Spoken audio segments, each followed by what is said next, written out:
For the first time, I prayed to this Jesus guy that everyone has been talking about. I prayed that, Jesus, if you are real, then make me have another dream tonight and bring my mom to me. Because my entire life, I had tried so hard to have my mom in my dreams, because that's the only way I could see her. That's the only way I could talk to her. And for years, she hasn't been there. So I was like, there's no way that this is going to happen. And then in my dream that night, she was there.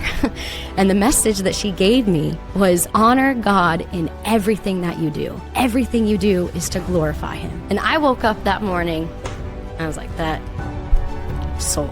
I couldn't out-logic that. It's like there's clearly something bigger at play here. How clear can he get? This is an answered prayer, and it's so specific, and it's exactly what I needed at the moment. So after that, that's when I was like, this whole thing, this is real. God is real, Jesus is real, and oh no, I have not been living a good life. And I need to make some changes now. Nicole Coppola didn't come to God because she was searching for Christianity. She actively opposed it. She mocked it. She wanted nothing to do with Jesus or the church. But what happened to her wasn't emotional, trendy, or explainable. It was personal, specific, and disruptive. And it forced her to confront the possibility that God is not distant, symbolic, or impersonal, but real, present, and willing to break through even when he's resisted. What you're about to hear is not a story of religious conversion. It's the story of an awakening. Please meet Nicole Coppola. Nicole Coppola, welcome. Thank you. You sent a video in, and it was you giving your bit of your testimony at a church, but if I'm not mistaken, you sent that video on the day that you got baptized. Yes, that is correct.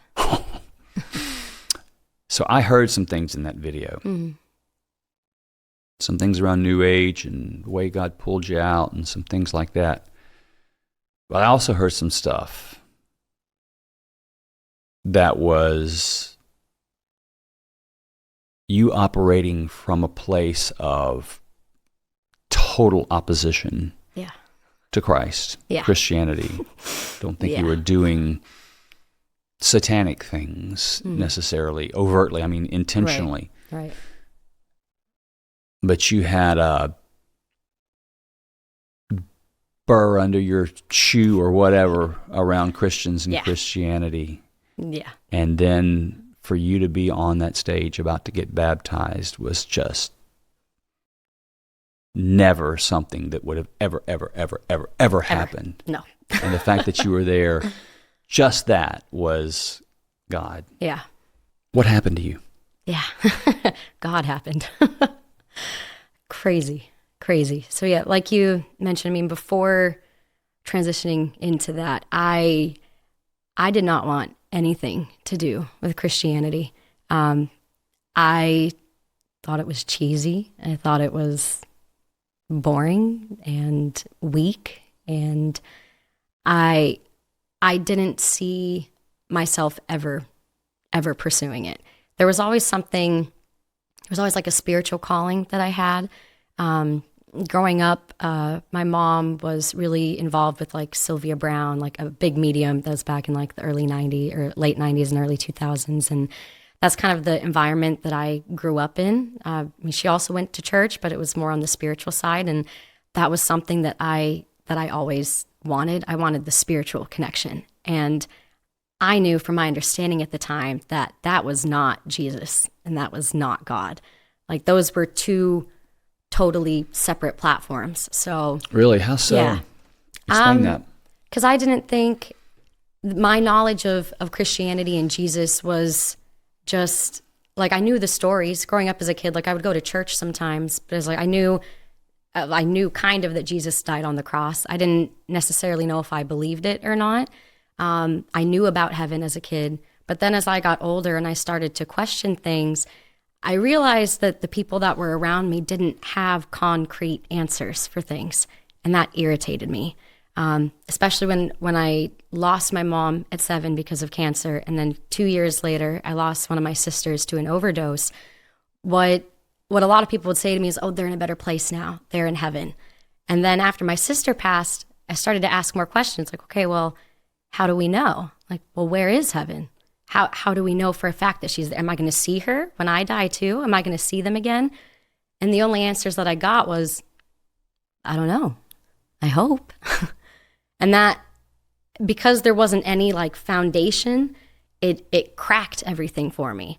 So then as I continued into like middle school and high school, I was kind of involved in Young Life, but it was like I was just going to church sometimes just to do it, but I didn't believe in anything. There was no belief. It was just, you do this, and then when you die, hopefully you go to heaven. But that's a thing that's way later on. You know, when you're a teenager, you're not really thinking about what's going to happen when you're 85. You're thinking about the right now. And the right now, I was mad. And if there was a God, I didn't like him. Honestly, I was frustrated by him. I didn't understand why he would take two of the most important people from my life from me at a young age. And, you know, people would always say, oh, well, God gives his, you know, toughest battles to his strongest warriors. I don't want to hear that. No. I don't want to hear that. I lost my mom at 7. I lost my sister at 10. These are things I don't want to hear.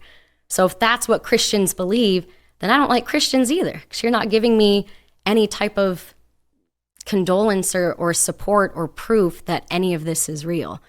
And that was kind of the path that I went on in my early 20s. And then I saw during COVID, I was in my car and I was just feeling really depressed. And I was like, I need something. And then Spotify came up and it was like manifestation. I was like, never heard of this before. Okay. So I went down that rabbit hole and listened to, this girl's podcast religiously, like about it was an everyday practice for me, like listening to manifestations, like how to manifest, learning more about the law of attraction and the laws of the universe. And it's crazy because like she would still pray sometimes, but she would still use the word God. She would also use universe.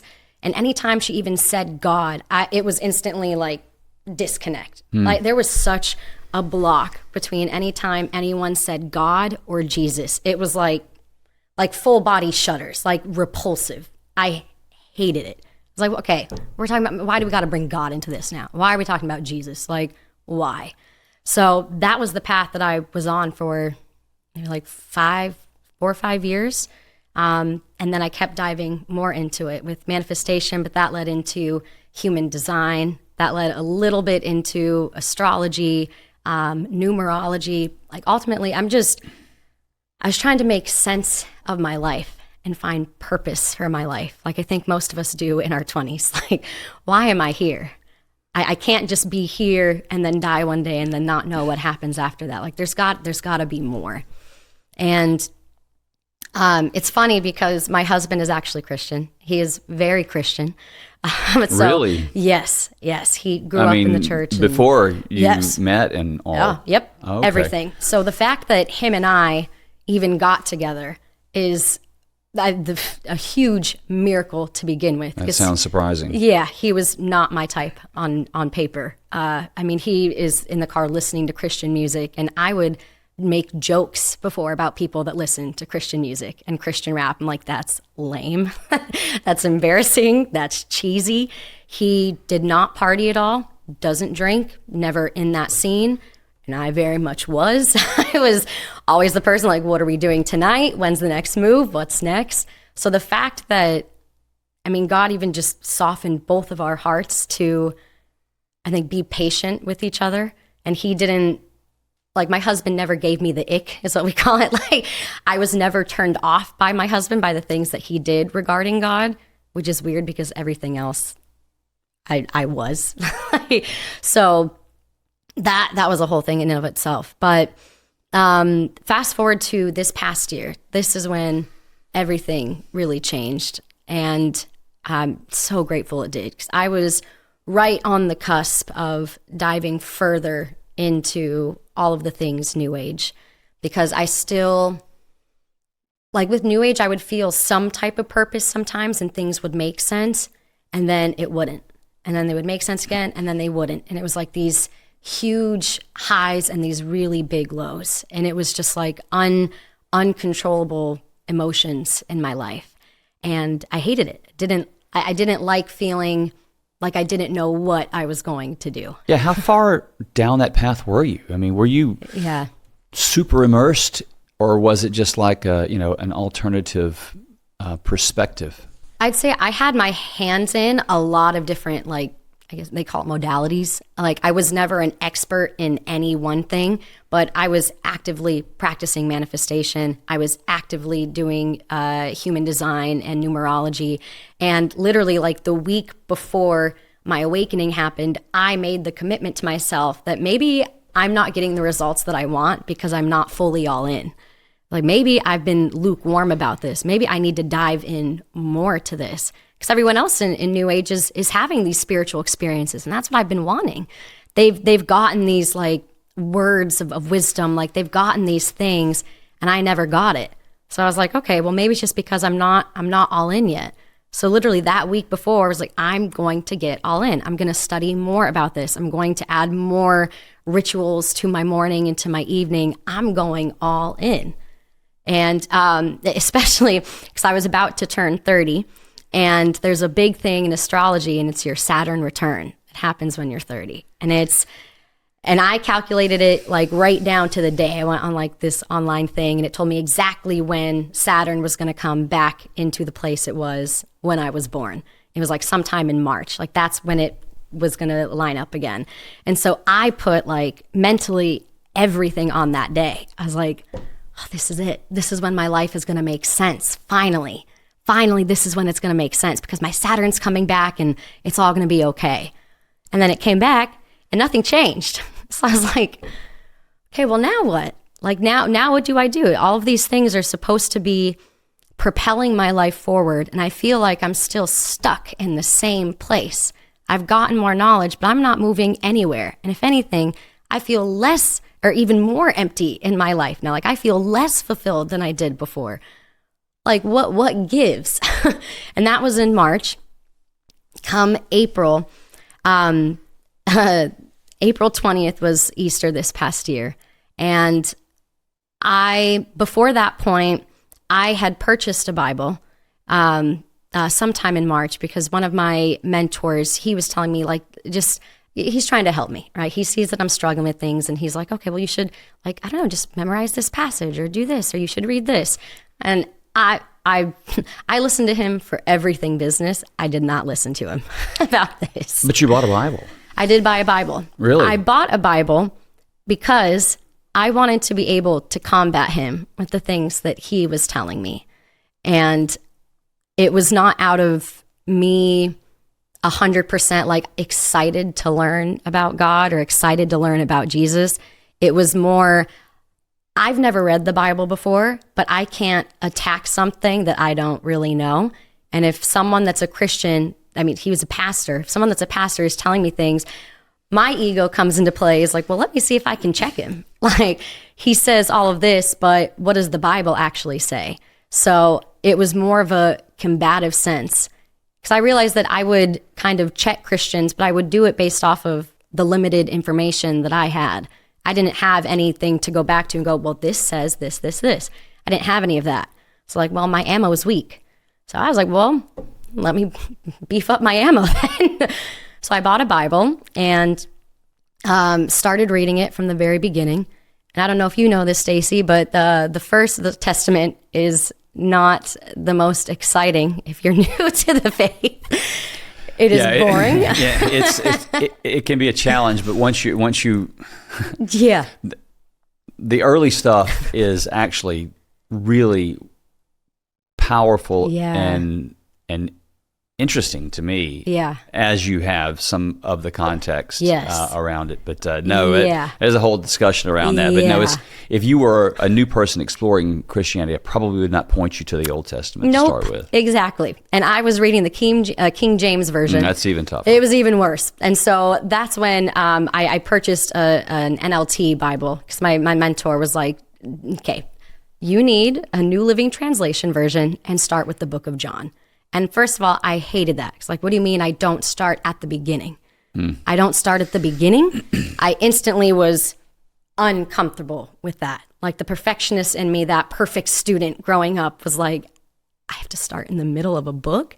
That's horrible. But I did it.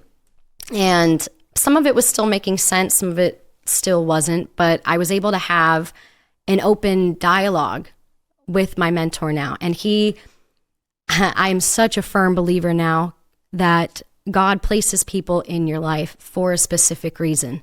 God can get through to you, but God also uses people to get through to you. And God used him to get through to me. Because I don't think there is any other person that would have been able to break down the walls that I had. Because when talking to him, when I brought these questions, I realized that I had this deep anger towards God. And it's really hard to have a relationship with someone when you're mad at them. And I had 20 plus years of being angry at him. Mostly rooted in the loss of your mom and your sister. Yeah. Why would you do that? I mean, I'm assuming that's what you're saying, is that a lot of your searching was around meaning and purpose for yourself and in relation to the loss of your mom and your sister. So it's understanding. It's why there is, or is this truly just some random thing that we're all existing in, and those are just swings of bad luck for me. Yeah. So this is interesting. So I understand that this pursuit for purpose, this drive to understand why things occur, what your existence really means in the first place. Does it mean nothing? Yeah. So just live it up while you can, or is there some broader meaning? And if so, what's behind that? Is there intelligence greater than us behind that? Totally understand that. Really interesting that your mentor is a Christian pastor when you seem to say that you are almost repulsively opposed to Christianity and Christians. How did he become a mentor? Yeah, so he's my mentor at work. I've been there for the past 8 years, and honestly, he's so much more than my mentor. So he's a secular... non-religious workplace at all. So he does that and is also a pastor. Yes, he became a pastor 3 years ago because he had a whole experience with everything. So I get it then. And it was good because God has placed him here not only to help me in business, because he helped me just kind of get through my 20s, like that older brother. I didn't have any family out in California, so he was someone that was there to help guide me to stay on the right path. Because when you're in your early 20s and in LA, you can get caught up in a lot of different things. Yeah. And I was going down the path of getting caught up and getting too far. And it's a blessing to have someone like that to bring you back. But then now it's funny because I'm talking to him and I was like, man, that's so funny. I thought God brought us together because we're going to build big businesses together. And I was like, no, he brought us together because we're building the kingdom together now. So that's crazy. So you didn't go seek out a pastor to be a mentor. This is a guy you like already knew at work. Knew and trust with. Like he did our wedding. Like he's that type of person in my life. So I was able and comfortable enough to bring questions that I had, like the questions that were deep on my heart that I've had my entire life. Like, why would God take away my mom?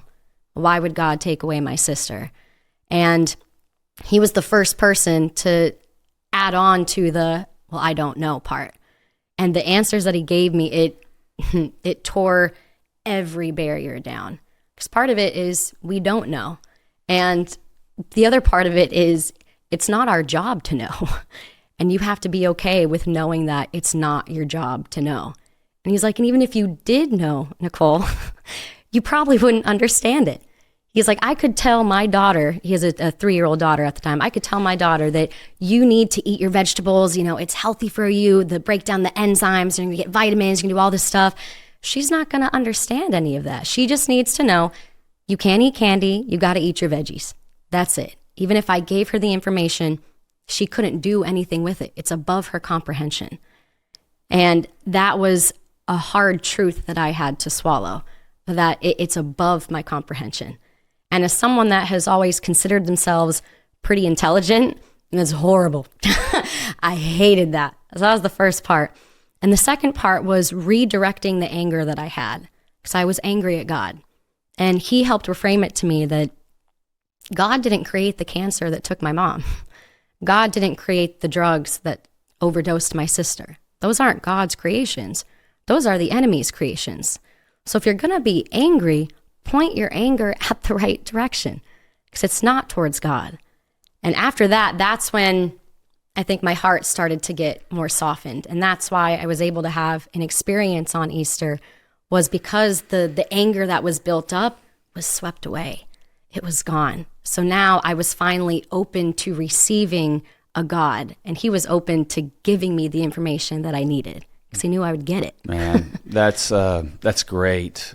That's a lot of wisdom coming from this guy. And, I don't, digging back through my thoughts of scripture, I don't recall any place reading where God gives his toughest challenges to his toughest what was it? Yeah, warriors. to his toughest warriors. I hate that saying. Stop telling me that. I don't.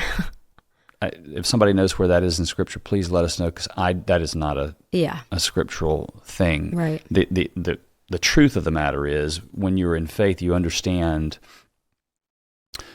that you will absolutely have things that you can't handle. Right. And that's the only one that can is him, and it is the connection to him that gets you into a place. It's knowing he's with you in it. Yeah. A few other things that it sounds like he helped to understand. I find that we like to have cerebral conversations here, right? In approaching faith from an intellectual standpoint. Right. Those two things are not at odds. God gave us intellect, right? Some less than others. I get that, right? But anyway, that's another conversation too. But I think one of the true signs of intellectual wisdom is the discovery or the admission that you are not the highest intelligence. That there can be an intelligence higher than you. And that's one of the things I think with humanity, and especially in science, is like we start the conversation with us at the pinnacle of intelligence. And I always I use this as an example sometimes. It's like, okay, can an amoeba articulate what's going on between you and I right now? Right. Or a single cell? No. It has no concept of something higher than itself, right? And it's a little microscopic single cell organization that seems to have the ability to respond to things. Right. Okay? I think about the difference in being able to comprehend from the position of an amoeba to the complexity of the conversation we're having right now. Just not only the fact that there are two humans, right? That's first. But then if we take that and put ourselves in the position of the amoeba and look upward, it's like, oh, I'm very small. Yeah. What do you mean I can't comprehend? Give me some. Let me try. Let me try. I think it would scramble your brain in a second, and it would only be a 1/1,000,000th of what potentially could happen. So I think that's a great deal of wisdom and intelligence is enlightenment occurs when we realize, oh, there could be much higher intelligence than me. So hearing some of these things are concepts that I enjoy exploring as well, that I think are critical. And I think some of that discovery, and some of that discovery is what brings about, in my view, what I call the awakening. Yeah. It's like, oh, crap. Yeah. God's I've missed real. out on, I've missed out on a lot in my life. Boy. Oh, no. While I was queen over here, it's like, something bigger was at work. So how did it progress? Yeah. So this past Easter happened, and on my way up to church, it's like a 70-mile drive for the church that my mentor was pastoring at. And I was like, well, it's Easter. Let's go to that church. And even on my way there, because I'm definitely not praying at this point, but I'm just in my head thinking, I mean, God, if you're real, like, I don't know, let me experience you on Easter, like this is kind of a big day for you and your people. So I don't know, if you can make something happen, then make something happen. And what I don't know what I was expecting, but what I got was not what I was expecting. The entire time I'm sitting in that sermon, I'm sitting front row because my pastor made me, my mentor made me. He's like, you're sitting front row, you and your husband, you're sitting there. And I'm sobbing the entire time. I'm crying. I don't even know what the sermon was about. I don't know. I can't remember it, but I'm uncontrollably sobbing. Why? I don't know. There's no reason. I'm not like, I feel so moved. Like, it's just, I can't stop crying. And there's no logical reason why I should be crying. I was fine on my way to church. It was a regular Sunday. There was nothing, I wasn't sad about anything. I wasn't thinking it was a regular day, especially because I don't believe in Jesus at this point. So Easter's, I'm just here there. I'm just here to support my boy over here, literally, right? that's it. That's it. And I'm supporting my husband as well because this is a big day for him too. Yeah. I'm just there and I can't stop crying. And the whole time my husband's kind of looking at me like, you good? And I'm like, no, I'm not good. And I have like these ladies that are like coming, they're like kind of elders in the church. And I mean, towards the end, like they're praying over me. And I hate everything about this experience. I hate it because one of the biggest things that I was focused on that the enemy had control over my life was really focusing on what others think of me and what others perceive of me. So here I am, still new to this church, sobbing. I know people that are here. Like some of the people that I work with were at this church because it's Sunday and we know that he's a pastor. So sometimes they'll come. And I'm uncontrollably sobbing. And I have this stranger that's like holding me. I'm like, I don't know this girl. Is she judging me? Is the people that I know here, are they judging me? I don't want to be here right now. Like please make this time go faster. I hate every second of this because I still can't stop crying. And the second the sermon ends, I look at my husband and I say, we need to go. We need to leave right now. And he's like, oh, are you okay? And I'm like, I don't know. I don't know what I am right now, but we need to leave. And we're driving back and it's just like, I have this weird dichotomy where I feel empty, but I feel whole at the same time. And I only want to listen to worship music on the way back. No way. That's it. That for real. Nothing else felt right. Nothing else felt normal. So I just open up Spotify and I just go, okay, Christian playlist. And the whole time we're driving back, I mean, my husband, he's been a Christian his whole life. He knows all the songs. He's singing. And I'm just driving and I'm just quiet. Like I feel empty and whole. And he just keep checking on me like, are you good? I'm like, I'm good, but like I can't, I don't know what just happened. I don't know. I can't even articulate it, but I'm okay. I'm okay. And then the following week after that, I cried every single day. I drive pretty far into work right now. So I have about an hour to an hour and a half, sometimes 2 hours on my commute in and on my way back. So I'll listen to podcasts or I'll listen to music. And the only thing that felt right was listening to Christian music on my way there and on my way back. So I created a playlist and it only had like maybe 3 or 4 songs that I knew. Like that was it. There was like Forrest Frank on there. There was a song that Selena Gomez posted on her MySpace 10 years ago that I liked 10 years ago that I remembered. And throughout these 4 songs, they're just on repeat. And I'm sobbing through them still. And they're happy songs. It's like Good Day by Forrest Frank. And I'm like sobbing through it. I'm like, I'm going to have a good day. This is going to be good. And I can't stop crying. And I don't know why. And I'm like, okay, well, this is weird, but I'm going through it. And it's like, I couldn't listen to anything else. It didn't feel right. Like, when you make a decision and it was the wrong one, that's what listening to anything else felt like. And I was like, okay, well, this is not me, but whatever. And then kept adding more songs. And that was like that for the first week. And then the second week after Easter happened, I got really sick. For like 2 weeks. And it was one of the sickest I have been in a really, really long time. and no one around me was sick at all. So I'm like, where did this even come from? And I was sick, like sick, you can see it in your face. And I had a dream when I was sick. I was at home and I had a dream, and the dream was like walking down a busy street, and everyone kept looking at me and saying the same thing over and over and over again. They kept looking at me saying spiritual warfare, spiritual warfare, spiritual warfare, the entire dream. And it's like all the focus was on me, like walking down the streets of a busy, like New York City, like type. There's a ton of people and everyone's just looking at me. Even as they're walking past me, their heads are still turning as they're looking past me. And everyone's saying the same thing over and over again.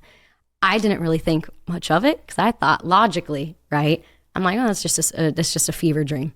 So I just kind of tossed it.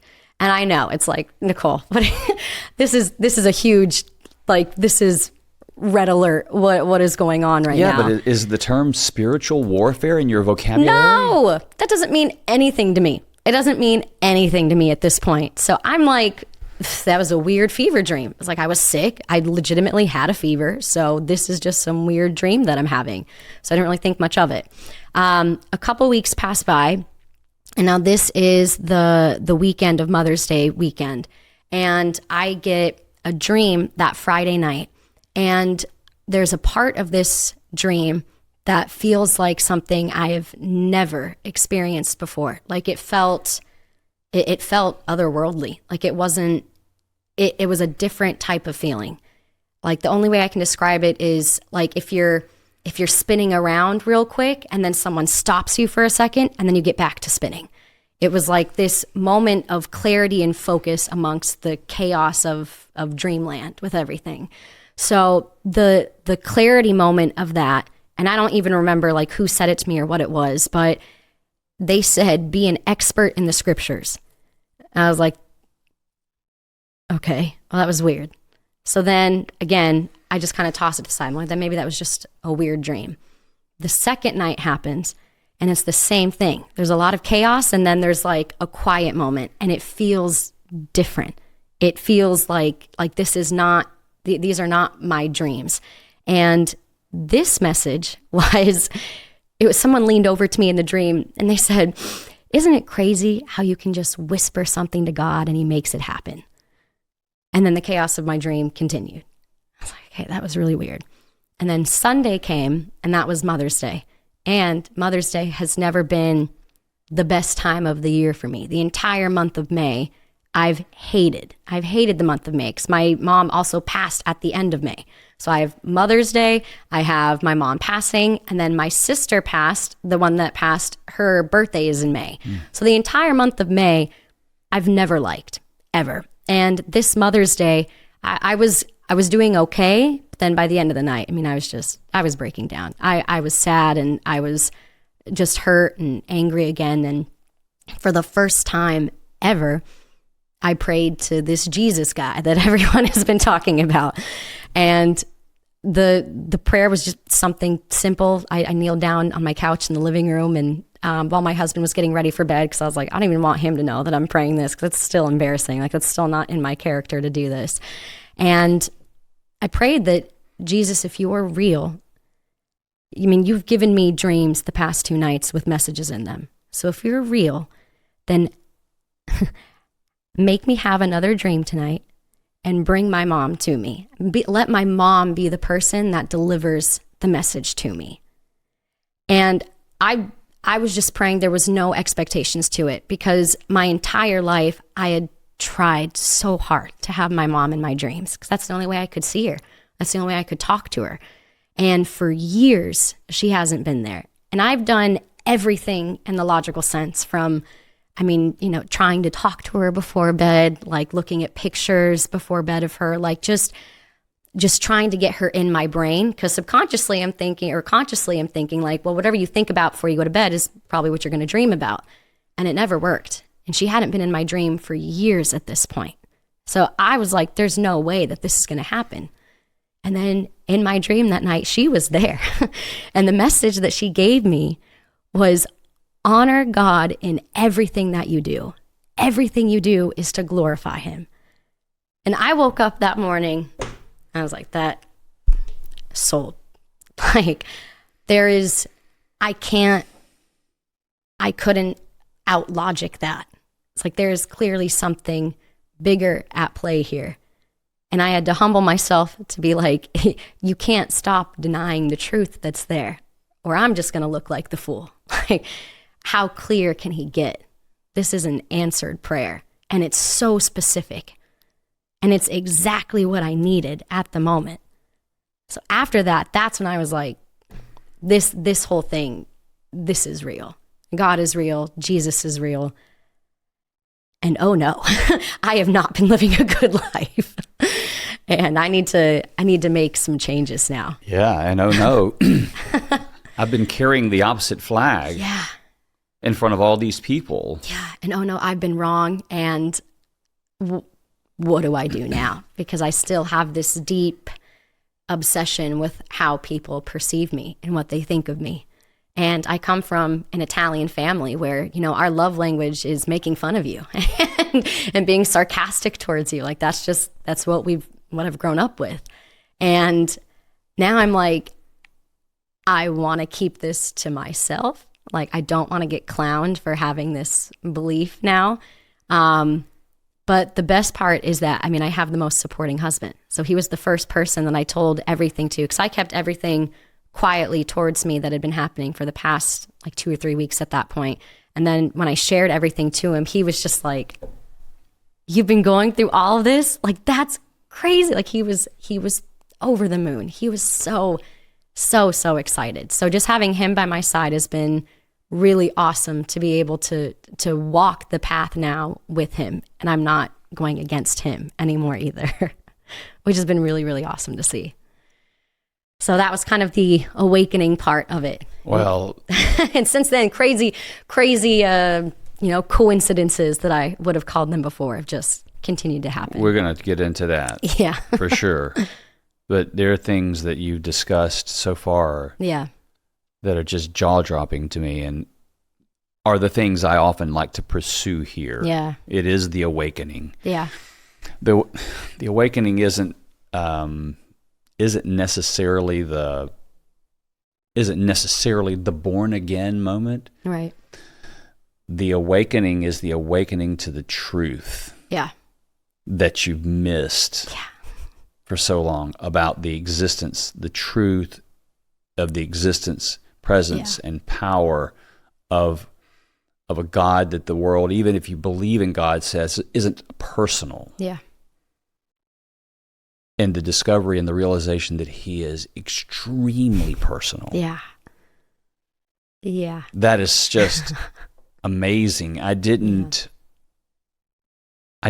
get the substance, the degree of substance of that in the video you sent. I heard it, but it didn't hit me like it did just now. Mm-hmm. You flat out had an encounter. Yeah. I asked you, do you have an encounter? Dude, yes, you did. I guess so, yeah. Right? You went from kind of having a person that you respect, that you could actually have conversation around things that you didn't respect. Yeah. It's like, it doesn't add up that somebody I respect is involved in something I don't respect. So maybe I can ask some questions around it, and maybe there's some stuff I don't know. Yeah. And he came in with wisdom. It's so cool that God put you in proximity of him. It's so cool. Yeah. For whatever reason you bought that Bible. Yeah. You may have had malicious a little bit intent to start with. Like, I'm gonna beat you over the head with your own book. Exactly. Right? That I know you're not reading. So I'll do the reading for you then. Isn't that how it is? Yeah. Right? And that's the perception a lot of times. Mm-hmm. And a lot of times it's true. Yeah. A lot of Christians don't know the Bible. Yep. They're holding on to tradition. Yep. And there's an awakening in store for them as well of what God really is that they don't know about. Yeah. If they would just get into the book. Yeah. It's amazing. But I look at your journey, so to speak, and this part of it from an anchored in position. I don't think that you were suddenly open to the prospects of Christianity when these things started. I think you were well entrenched in your place. Sounds like you weren't getting the results that you wanted, so your thought was, I just haven't given it a full effort, and now I'm looking to do that. You're a smart person, and I think you just wanted to be have more of the information. Yeah. But what ends up happening is you start reading the Word of God. Mm-hmm. Right? Yeah. For whatever reason you decided to do it, I don't care, right? Weaponize it, whatever you want to do. Right. The Word of God is getting into where it needs to be with you. Yeah. You actually, in almost sounds like, I don't know, a mocking way or whatever, actually began to talk to him. Yeah. Or communicate with him. Mm-hmm. He's taken somebody that's entrenched on purpose in spirituality that's not him, and instead of being judgmental and sort of punitive in that way, he loved you. Yeah. And he didn't say, I'm going to give her some justice and that'll bring her around. Yeah. He gently grabbed you by the hand. You didn't even know it was his hand. No. And he just, and it was just to show you truth. Yeah. And it's so cool to sit here and listen to you describe what it was like when your eyes began to open. Yeah. It's just amazing. And then for him to start speaking to you in dreams, I have asked for that, Nicole. I have asked for a prophetic gift. I've asked for him to speak to me in dreams. It doesn't happen. I've had about 3, 2 or 3 that I've written down that I can point to that was clearly him. Yeah. And it happened for you. Yeah. It's happening for you. But to be so specific, it's like you've gotten... These dreams are remarkable because you're in the chaos. Yeah. In crazy chaos. And it's like you hit the freeze button. Yeah. And the chaos is frozen. You've seen those videos where they're all in cahoots and all this, everybody stops. Yes. It's like... That's what it felt like. Wow. That is, I haven't been able to articulate. That's exactly what it's like. Like everything else is frozen, but I'm able to, I'm present. Yeah. That is excellent. Yeah. And calm prevails. Yes. And clarity prevails. Yes. And then a word comes that is so deeply scriptural. Yeah. It's like, this is a core, fundamental truth that transcends time, space, and matter. Yeah. That's being handed to me. That's everything's silenced. It's being handed to me. And then the next night it happens again and another one. Yeah. Bam. It's like, what's going on here? Yeah. And you have the gall. I know to ask for a third, right? To finally, in your first conversation in that direction with Jesus, said, oh yeah? Yep. Maybe you're so cool and smart. Right? It's true. Bring my mom. Yeah. Right? It's very on brand for me. Yeah, very much so. And as humans, we would say, all right, you little smart aleck. Yeah. Forget it now. Exactly. Right? I already gave you, is that not enough? And he said, you know what? Watch this. Yeah. You know why, Nicole? Because I love you. Yeah. Even when you haven't loved me, I love you. Yeah. So here's a message that's going to reshape your life, right. And I'm going to deliver it through the mouth of your mom in your dream. Yeah. What kind of love is that? A love that I don't deserve. Right? An undeserving love. And here you are. Here you are, and now you've experienced him. So you're going to keep carrying that flag, or are you going to like, whoa, wait a minute, there's something bigger going on here. Yeah. How did it evolve from here? We're going to get back to this, but that whole is so beautiful. Yeah. And it's so amazing. And I can feel it. I'm not just saying, oh, that's wow, what amazing. I can feel that. And I know that people are listening to that right now. It's like, I can feel that. Yeah. How in the world would you explain that without God? If God's not real, how does that happen? It doesn't. And it's from someone that was very big on the universe. The universe does it.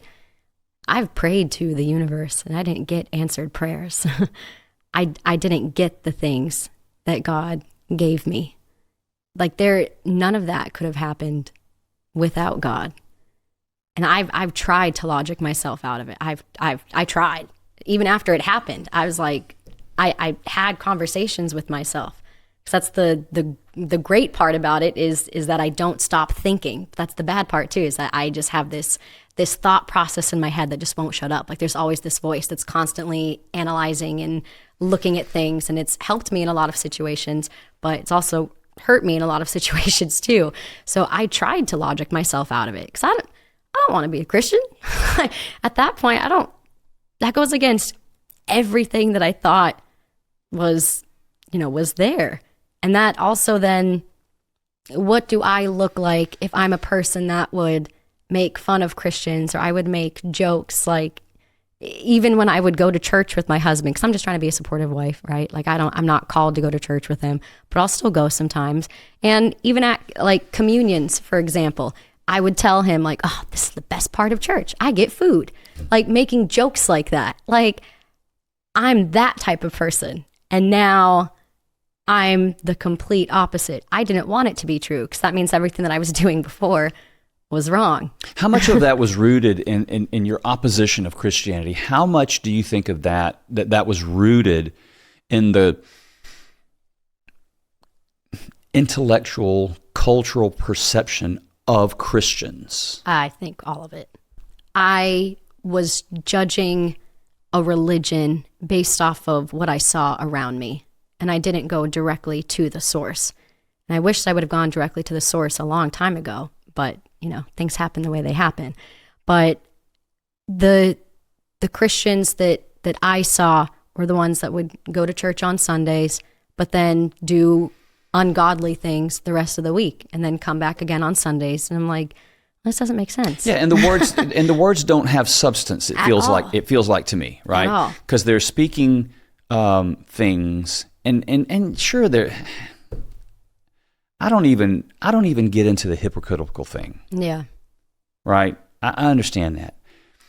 For me, it was like, you guys are simply doing everything in your power to maintain a tradition. Yeah. The only thing that matters is the church building. Right. And the way we do things. Right. And the traditions that we have. And sometimes you look at those traditions and it's like, show me where that tradition comes from in Scripture, in the Word of God. Right. Because a lot of them don't. Yeah. Also, here are things that are in the Word of God that is not part of your tradition. Right. So we just decided we don't want that? Right. And so a lot of it, for me in that time too, was like, don't sign me up to just follow the tradition. Yeah. I want no part of that. I want the truth. Yeah. And if what matters is the tradition, who is it that actually knows God here? Right. Or is this just a fairy tale that we've followed because of tradition? Mm-hmm.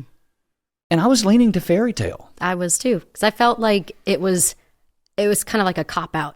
Because I'm the type of person that's like, if there's an issue, then go solve it. Like we can figure this out. You can't sit on your couch all day and pray that something's going to happen. Like you got to do something about it.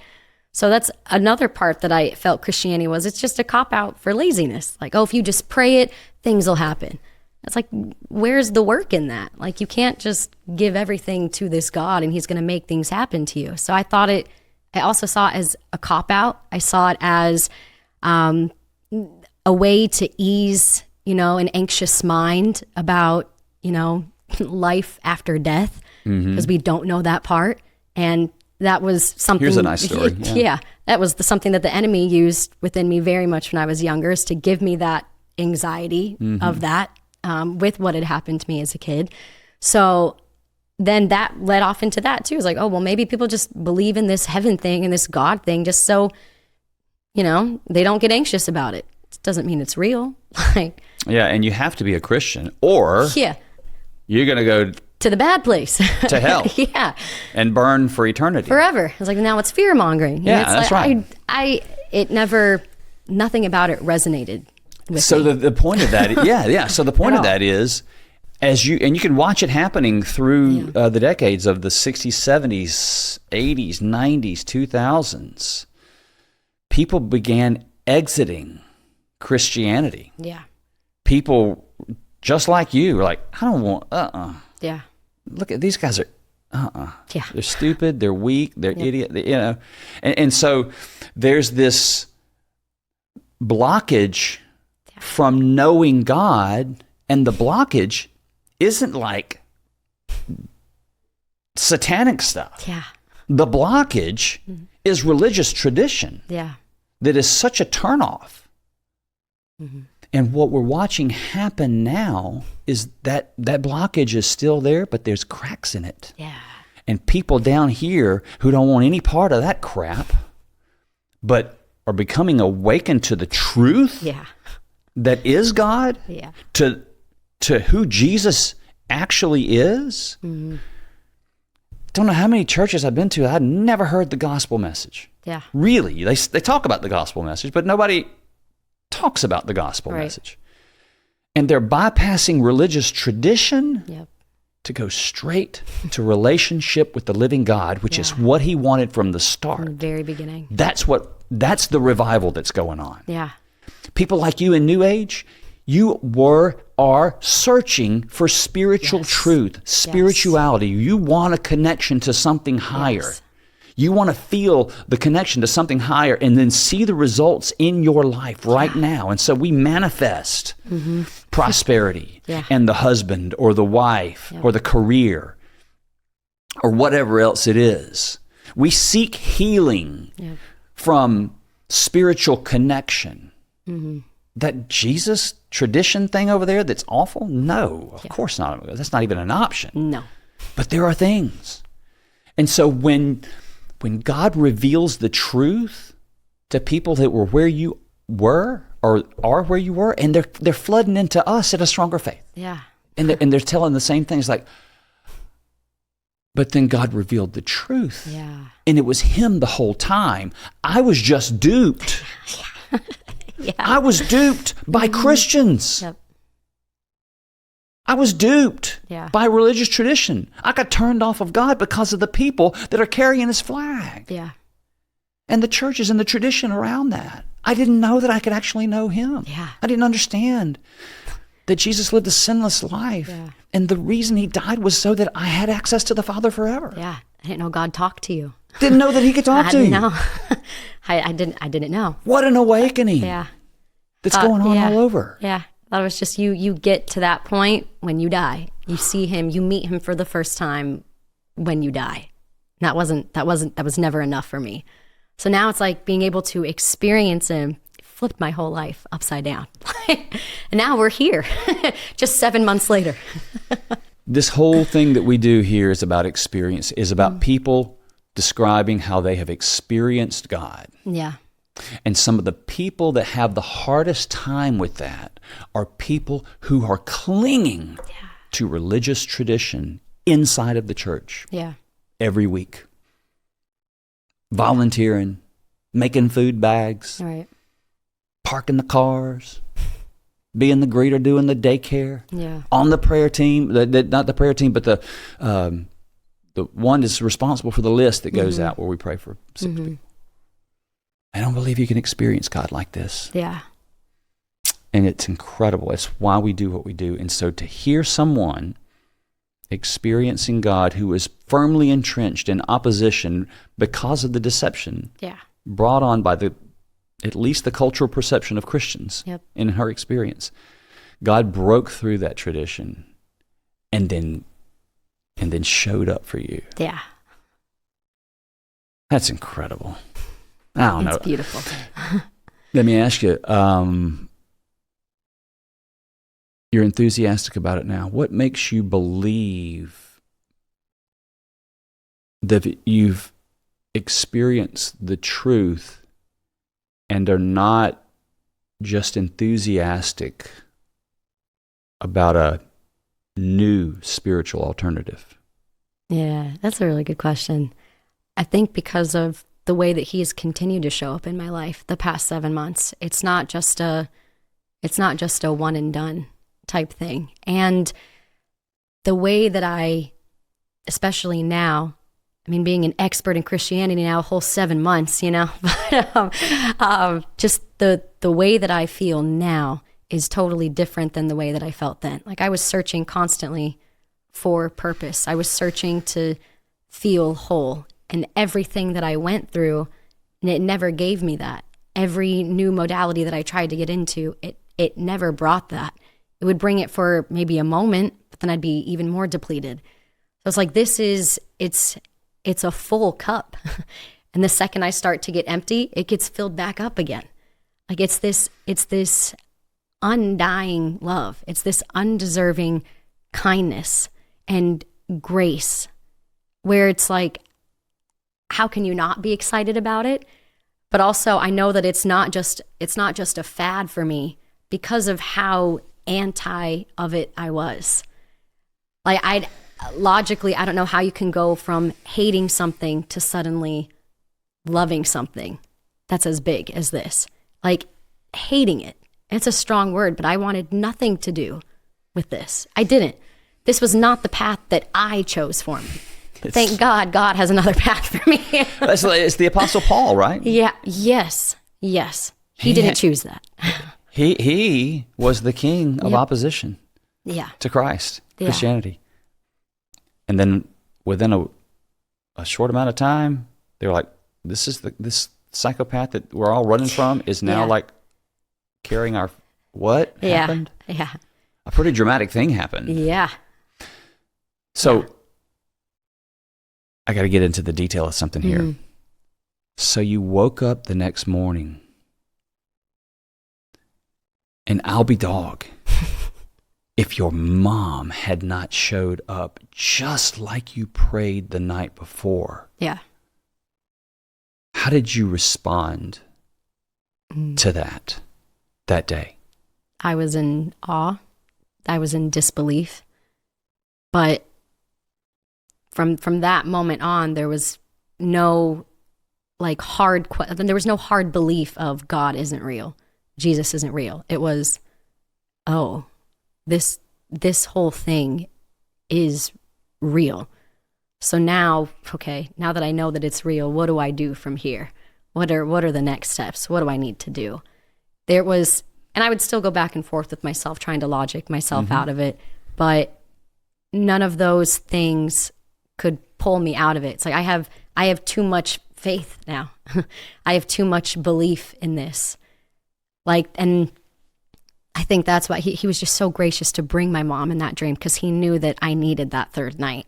Because honestly, Stacey, if she didn't show up, I don't think we'd be here today. Yeah. It sucks to say, but I don't think I would have gone down the path that I am now if he didn't deliver the way that he did.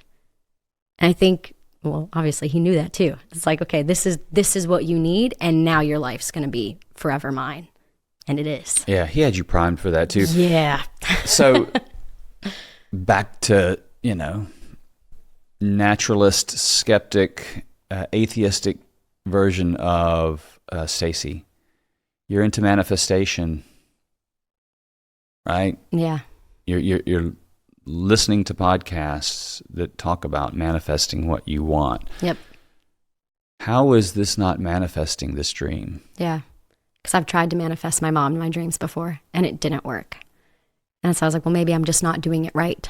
Maybe I need to do it more or do it better. She never came into my dreams because I was manifesting her.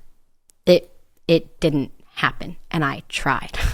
I tried frequently, and she never showed up. It's just more disappointment.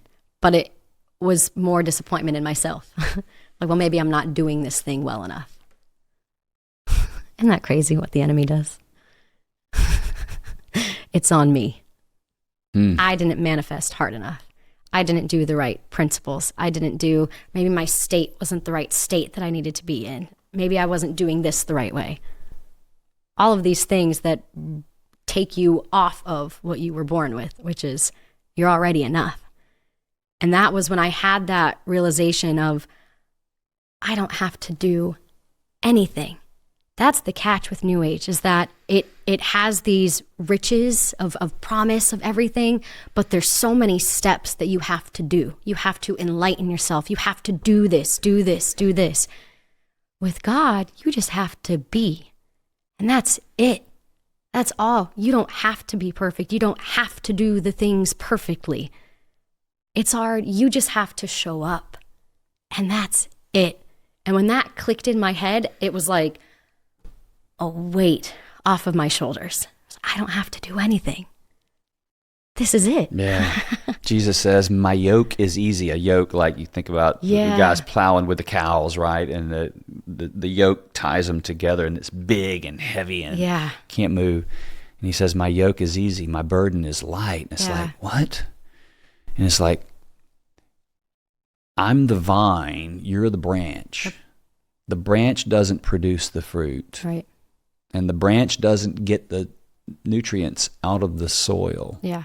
The branch just stays connected to the vine. Yep. That's all you got to do. You stay connected to me. That's my job. And I'm like that.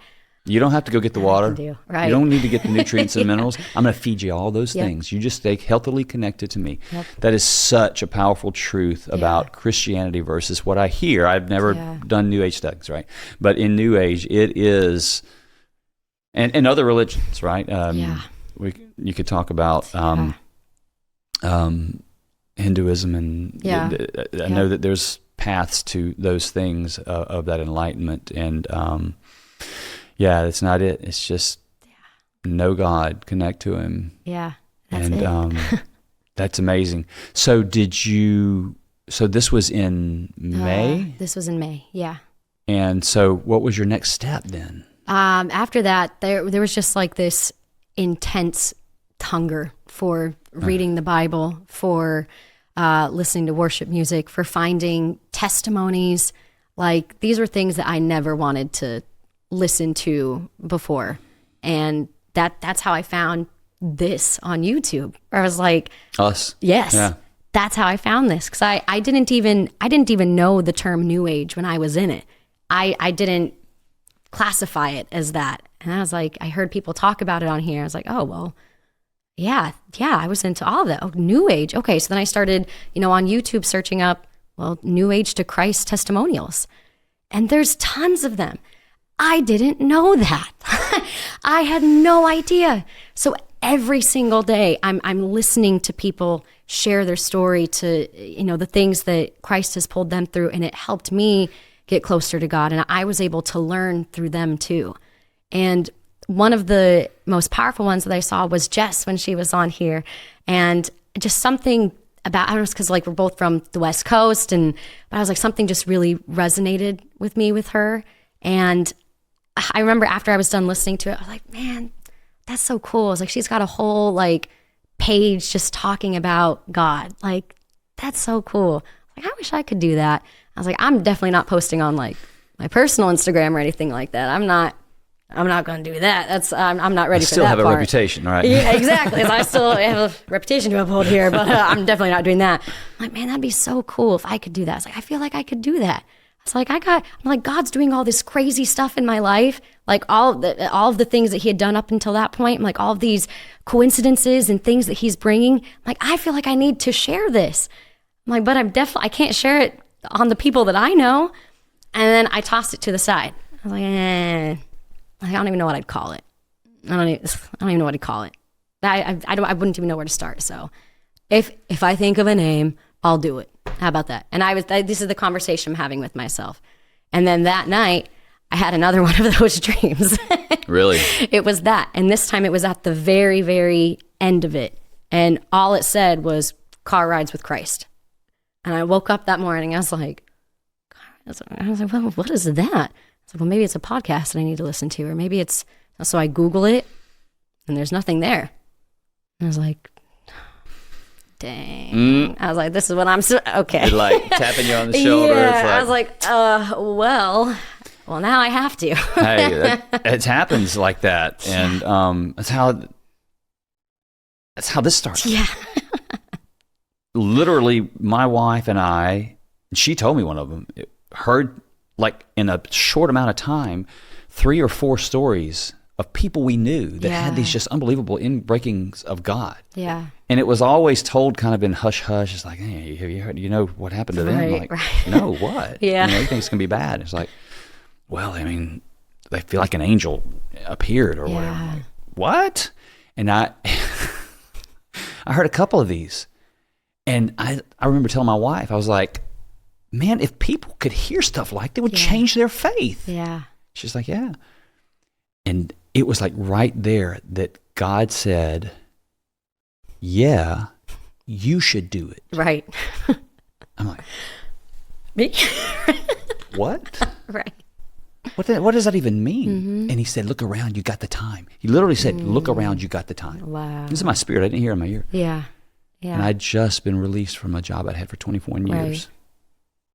Like, I don't even know what that means. Anyway, the point of it is, it's amazing how God calls us into things. And I thought this would just be a little project I did for a couple of months. Yeah. Yada, yada, yada. 6 years later, I've abandoned whatever job search I was going to do. And this is just what I think God actually designed me to do this now. Yeah. And before then, it's just a cringe at the thought of anything like this. Yeah. So anyway, I love hearing that. But throughout your story, and I got a question I'm going to get to. Yep. But when you were crying in that church on Easter, and it made no sense, you weren't a Christian, it wasn't a time where you were being sentimental around your mom and sister, you were just going to go and support, and it's like, hey, yeah, let's just... And you could not comprehend what would make you cry. Yeah. It's not a moving sermon. No. That I could remember. I'm sure it was. but that wasn't not to my recollection. That wasn't the prompting of this No. cry. That wasn't the origin of it. And bizarrely, more than anything I think I've heard so far, you got to listen to worship music on the way home. You are instigating this. I know. And I know you know this now, but when the Holy Spirit descends upon a person, it is often accompanied with either laughter or crying. Right. For me, it is crying. Out of nowhere. It's like, awesome. I used to like be, what is going on? Stop. What are you doing? And now it's like, come on, man, bring it.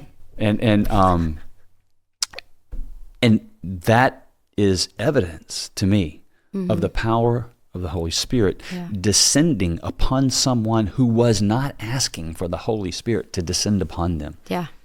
Out of love. Yeah. And when you describe waking up that next morning, I mean, the fact that you're listening to worship music, and you got to, because it's just all that your ears can consume or digest. Anything else would be like trying to eat rocks. Yeah. Yeah. Right? And then all of a sudden you do this dream happens. You pray and he gives you the dream. And then from that point on, you get this voracious appetite for Scripture. Yeah. You can see the things happening. He's dropping more of the Holy Spirit into you as you step closer to him. Yep. Turn to God and he will turn to you. And what's so cool though is that you didn't. I mean, I guess you went to church. I wasn't listening to anything they were saying. But maybe he tilled the ground with you. Yeah. With this mentor. Yep. It was a safe space to talk about challenging things that don't make sense. Yeah. He opened the door for you there. He walked you in. And you and you began to experience the Holy Spirit, and you didn't know what it was you were experiencing. Yeah. You were mad that you were crying. Yeah. What's your husband's name? EJ. EJ, we got to get the hell out of here, man. I can't do this anymore, right? Next thing you know, these women are going to put hands on me and put oil on. I don't know what's going to happen here. I got to go, right? Yep. And all the while, it's like, I got to go, but put the worship music on. Yeah. I know, right? Makes so much sense, right? It's awesome. I mean, you, as Christians, everybody's listening to this like, Stace, this girl's been hit with the Holy Spirit and she don't even know it. Yeah. Smacked her right upside the head. She didn't only know it, she didn't want it. No. She didn't think it was real. Mm-mm. Why this emotional response to stimuli that shouldn't be eliciting an emotional response? I don't even understand. Right. It's the power of the Holy Spirit. Yeah. It's jumping over the wisdom of men. Yeah. It's like there's a different reality. Yeah. That I want you to see. Totally different. It's much greater than the wisdom of men. Yeah. That is so cool. All this is just so awesome and powerful. I can feel it, man. It's just so cool. And it's not like, hey, man, I really want to be a church person. I really want to sign up for this religious tradition. It's not that at all. It's like the opposite of that. Complete opposite. God's real, and I got to know him. Yeah. I got to know him. Yeah. How did you navigate being perceived as a Christian now? It's been easy on some days and then kind of tougher on other days. Are you a Christian? Yes. Yeah. Continue with how you're navigating that, because I got another question about you being a Christian. Yeah. It's, with certain family members, it's harder. And I know they don't mean it to be at all. My sister, when she found out, I mean, I didn't even tell her. She found out because she saw my Instagram. She saw the whole page that I created talking about Jesus. And she texted me immediately and was like, what the F is this? Like, you know, what are you talking about? Like, what is going on? And she said that she was, you know, like really upset that I didn't tell her, because it's like just such this big moment in my life. And then she kind of went through all the stages of grief. She told me that she was upset, she was in denial, she was mad, and then she accepted it. And then she kind of asked me, like, well, why didn't you tell me? And I was like, I didn't want to get made fun of. Because you and I, we'd go back and forth about making fun of my husband sometimes. Like, this is not news that I want to come to you with. Mm-hmm. So with certain family members that are more cynical towards it, it is a little bit tougher. And I was just with all of my family last week out in Florida, and it was a little bit tougher. You know, I'm praying before eating and things like that, and they're like, "Oh, look at what they're doing," you know, like. But so those are the tougher moments. But the awesome moments, which cover all of the negative moments, is when I get that word from him. Is when I get that knowledge that I needed, when I get a sign that I wasn't expecting, when he makes it clear to me that this is me and I'm still here. So it's like anytime I attempt to get off of, oh, man, maybe this is kind of embarrassing, he pulls me right back and goes, no, come on. I'm still over here. Don't focus on that. I'm over here. Focus on me. The only judgment that matters is my judgment. Don't worry about your family. I'm working on them. They'll come around. They don't know it yet, but they'll come around. You keep focusing on me and do what I've called you to do. The rest will fall in place. Mm. And getting that from him takes away all of the negatives. Because it's not easy. It's not easy when you're with the people that I'm with. It's easy when I'm at church. It's easy when I'm with someone like you that shares the love of God, that knows he's real and has these experiences. That part's awesome. But that's not always everyday life, right? We can't just be in this perfect bubble, and we shouldn't be, because we have work to do.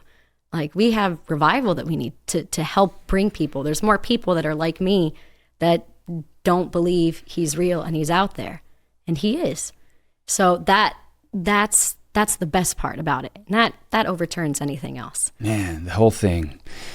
And your story is going to be such a powerful tool to help people into the joy that is actually knowing that there is a real God and that they can know him. Yeah. And step into that just because of where you came from. Mm-hmm. And how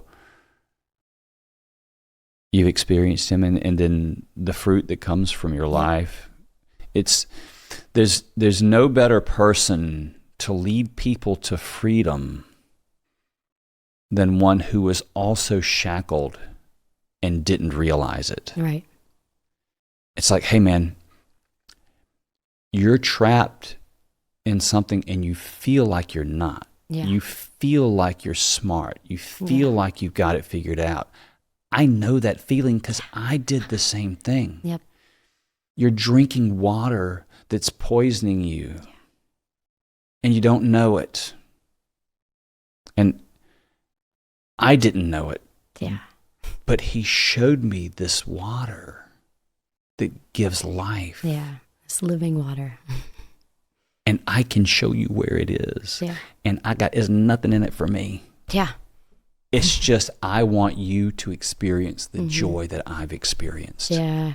And that was another hurdle that I had to get over too. Because then I had this, like, even just creating the page, I'm like, man, are people going to think like I'm doing this for clout, or because I want to gain followers this way and stuff like that. And that was a whole other obstacle I had to get over. Just thoughts being placed by the enemy of, you don't have anything good to say. And even if you did have something good to say, people are going to think you're doing this just to get your, get whatever you need, Trying to be notable. Yeah. And I'm like, no, so that was a whole other. I wrestle with that. Yeah. It's one of the reasons I have not done more. Yeah. There's this thing of just wanting to fight against any sort of potential sense of pride or anything like that.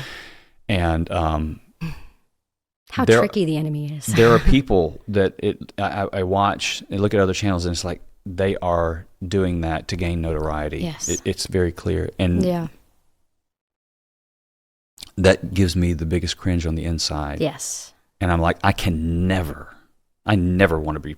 And so for that, I don't do what I should do. Yeah. And when I do that, I personally, this is me and you talking, I feel like God has kind of awakened me. He's like, then you're not stepping into everything I've called you to do. Right. Yep. Because you want to make sure that you're not appearing,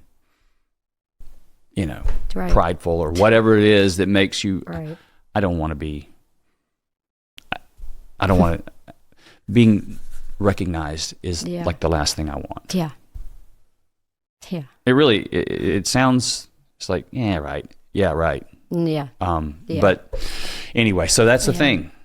And I know we got off on a little bit of a sidebar there. Mm-hmm. You were talking about the challenges of now being a Christian in the face of everything you perceived Christians to be. You described them earlier as weak and things like that. And how do you see that now? I see it as both ways. Not that Christians are weak, but I think Christian is still a broad term, and it's gotten more broad than it should be. I think Christian ultimately should be, you have a connection with Christ. It's not about if you go to church every Sunday. It's not about this. It's, are you spending time with your Creator? And that's what I consider myself as a Christian, is I am. And that doesn't mean I'm going to make mistakes, because I'm still human and I still live on this world. So I'm going to make mistakes, but it's about what I do in those mistakes, who I turn to in those areas. And also realizing too that I have more power and authority than I thought that I did. That I can't be the person that just prays and hopes everything works out.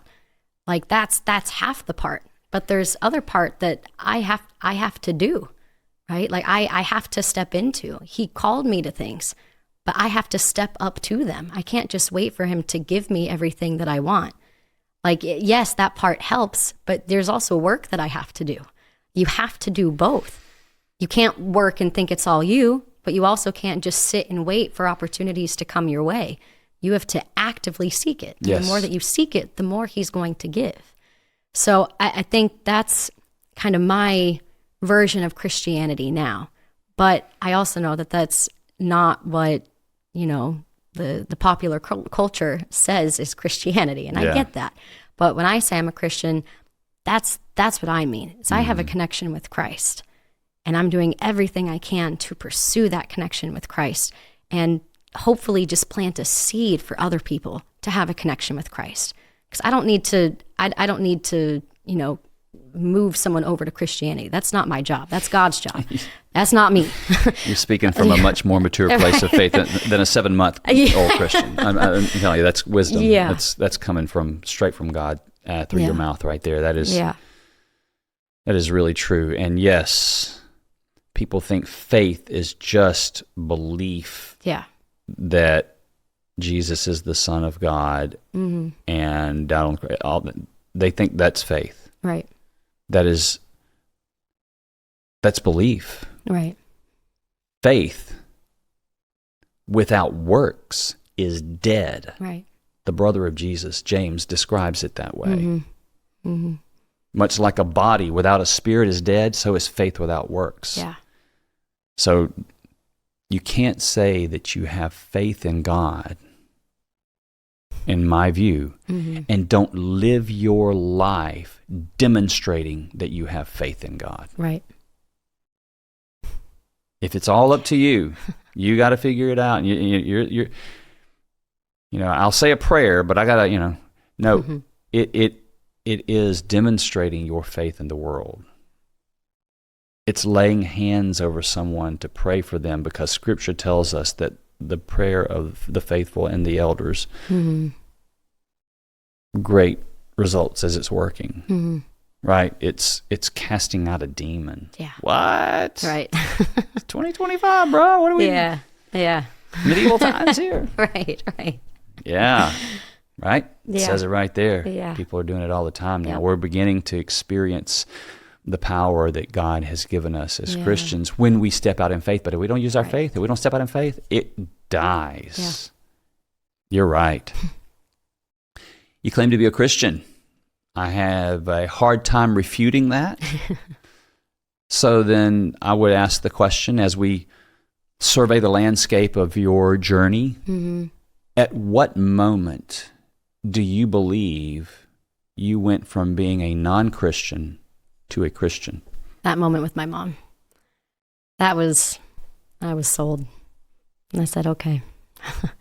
And then maybe like a week or two later, there was a morning, and I'm sitting in my car right before work, and for some reason I just sob again, like for no reason. Like I'm in my car and I am uncontrollably sobbing.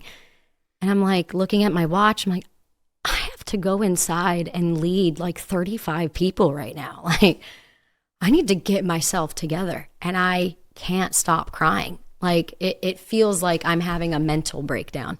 Like mascara is running down my face. And I'm like, and this is why I'm so glad that like I work with a pastor, because I'm able to text him and be like, hey dude, I don't know what's going on this morning, but we need to pray after our meeting, because I don't know what's happening right now. So that was the day that I officially like said the prayer to, acknowledge Jesus, number one, as a real person, but also to give my life over to him. And it happened at work. Just kind of never where I thought it'd be either. But so that was the moment, I guess, like if we're talking about like legalities type of things with Christianity, that was when that officially happened. Well, I was interested. That was not your first answer, and I think that's interesting, because the legalist says no, she's not a Christian until she's gone underwater in the baptism, and right. Jesus says, "Follow me." Yeah, in my heart, it was when he gave my mom to me. And then it was okay, well, now what do I do with this information? Now that you're this, okay, well, have you accepted Christ? And I was like, definitely not. I mean, kind of, but not like officially. Well, the question really is, do you recognize him as the Son of God? Right. Yep. That's a big deal, right? Yeah. That's a part of it, for sure. It's a major part of it. And understand that he was the sacrifice needed for you to be in the presence of God the Father forever. Yeah. And that he did that for you. There's no striving on your part. Yeah. And this commitment to him is like, I'm going to live for you. If you did that stuff and you're real and you're alive, I'm just going to lean on you for all my decisions, and I'm just going to follow the teachings of yours because you're the designer and the author, and I realize that now, and your teachings aren't meant to keep me under your thumb. Right. They're meant to show me the path of the way it was designed to work in the first place for my good. Yeah. Oh. Yeah. Yeah. I'm going to follow you. Yeah. That's a thing that I'll follow. That's a principle. Yeah. And you know, it sounds like when he gave you your mom, mm-hmm. those synapses began firing and connecting, and it's like, oh. Yeah. And all of that can happen without filling out the card and the water baptism. All those things are good. Yeah. It's a public declaration. Exactly. Which is, yes, he wants us to publicly make it known. Yeah. And that's what baptism is, and that's what you've done. Articulating it. So the prayer is good for articulating it. He teaches us how it's important to confess our sins. Yep. There's power in confession. Yeah. It really is. And not just deciding to repent or to turn from it, but to like speak it. Yeah. When you speak it, you it's give real. less power to it too. Yeah. Mm-hmm. And so when you confess him as the Savior, as who he is, with your mouth, I think that's why he says it in Romans. Confess your mouth with Jesus is Lord and believe that God raised him from the dead, you'll be saved. That's why those things are there. But I think you're right. I think you experienced him a few times, and then when he answered your prayer and gave you your mom, that little crack in the dam went, yeah, and here he came, and you were committing yourself to him then before you ever did any sort of public ceremonial type things. Yeah, definitely. Or traditional things. Yeah, so. He had my heart at that point, and I wanted him there. That is Christianity. Yeah. That is faith. And the legalists need to be careful, because when we think it's the legalistic things, that's exactly what Jesus railed against with the Pharisees. Yep. You're so caught up in the legalism. You're so caught up in the tradition. You're not getting the heart of it. Yeah. And that's what it is. And I think there's probably a lot of people, even listening to this now, it's like, I got the baptism, I'm going to heaven, right? I've done that. Right. I got pictures, right? Right. I kept the shirt that they gave me. Right. If it's confined to that, then you are not saved. Right. That's why it's called a walk.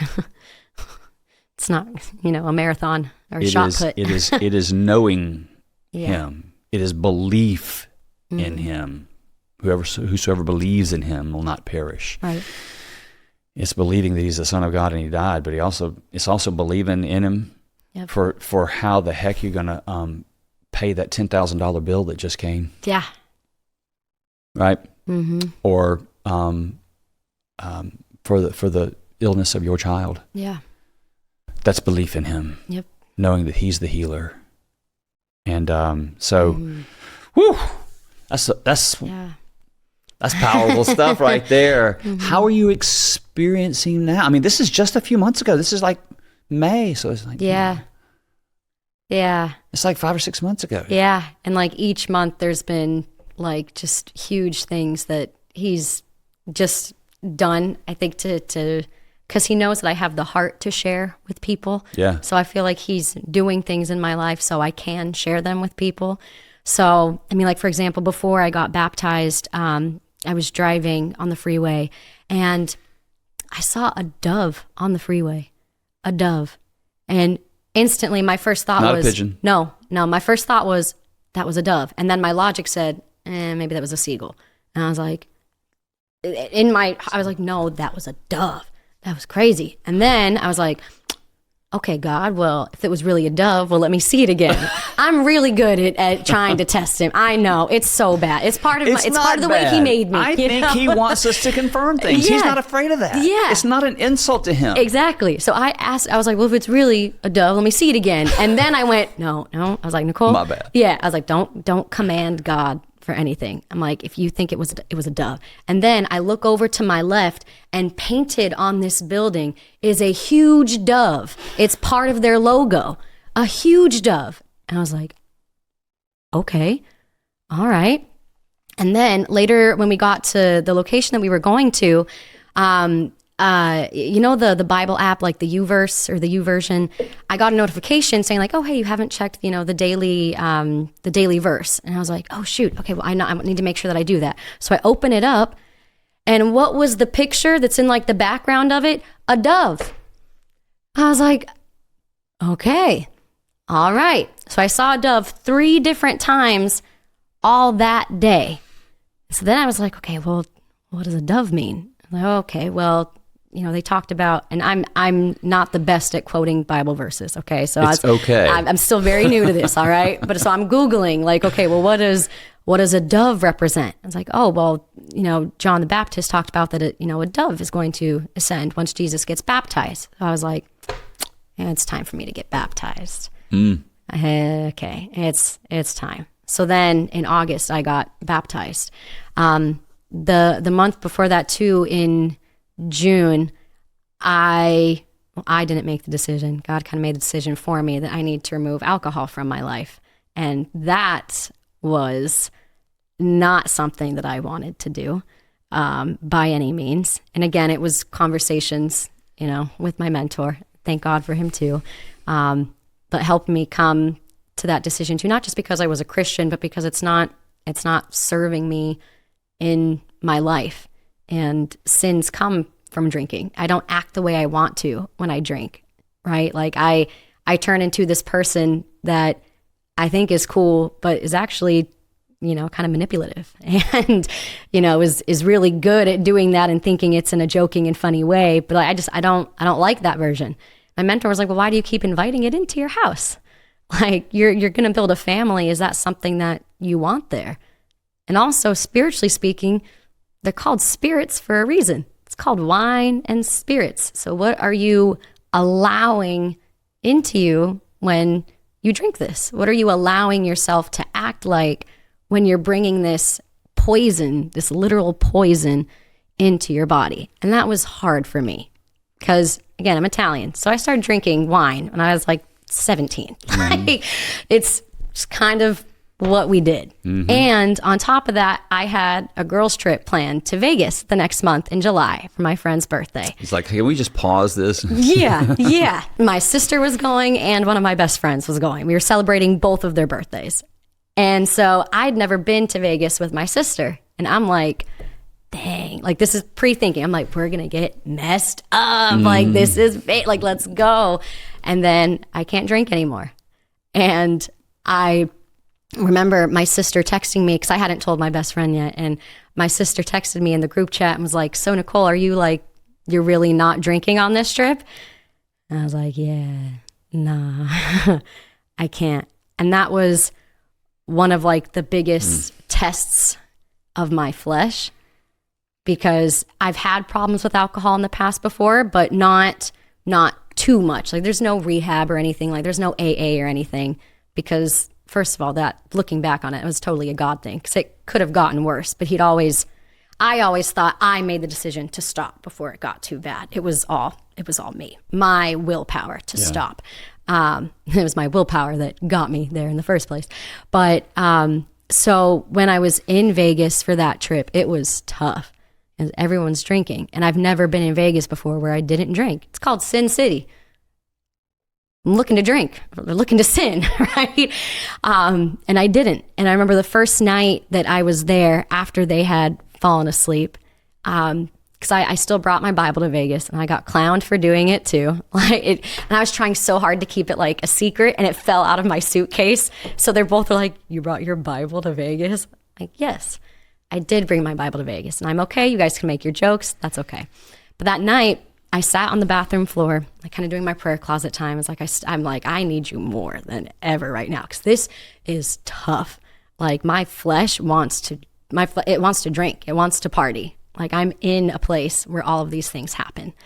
And I was reading Psalms at the time, and one of the Psalms that I read was Psalm 55.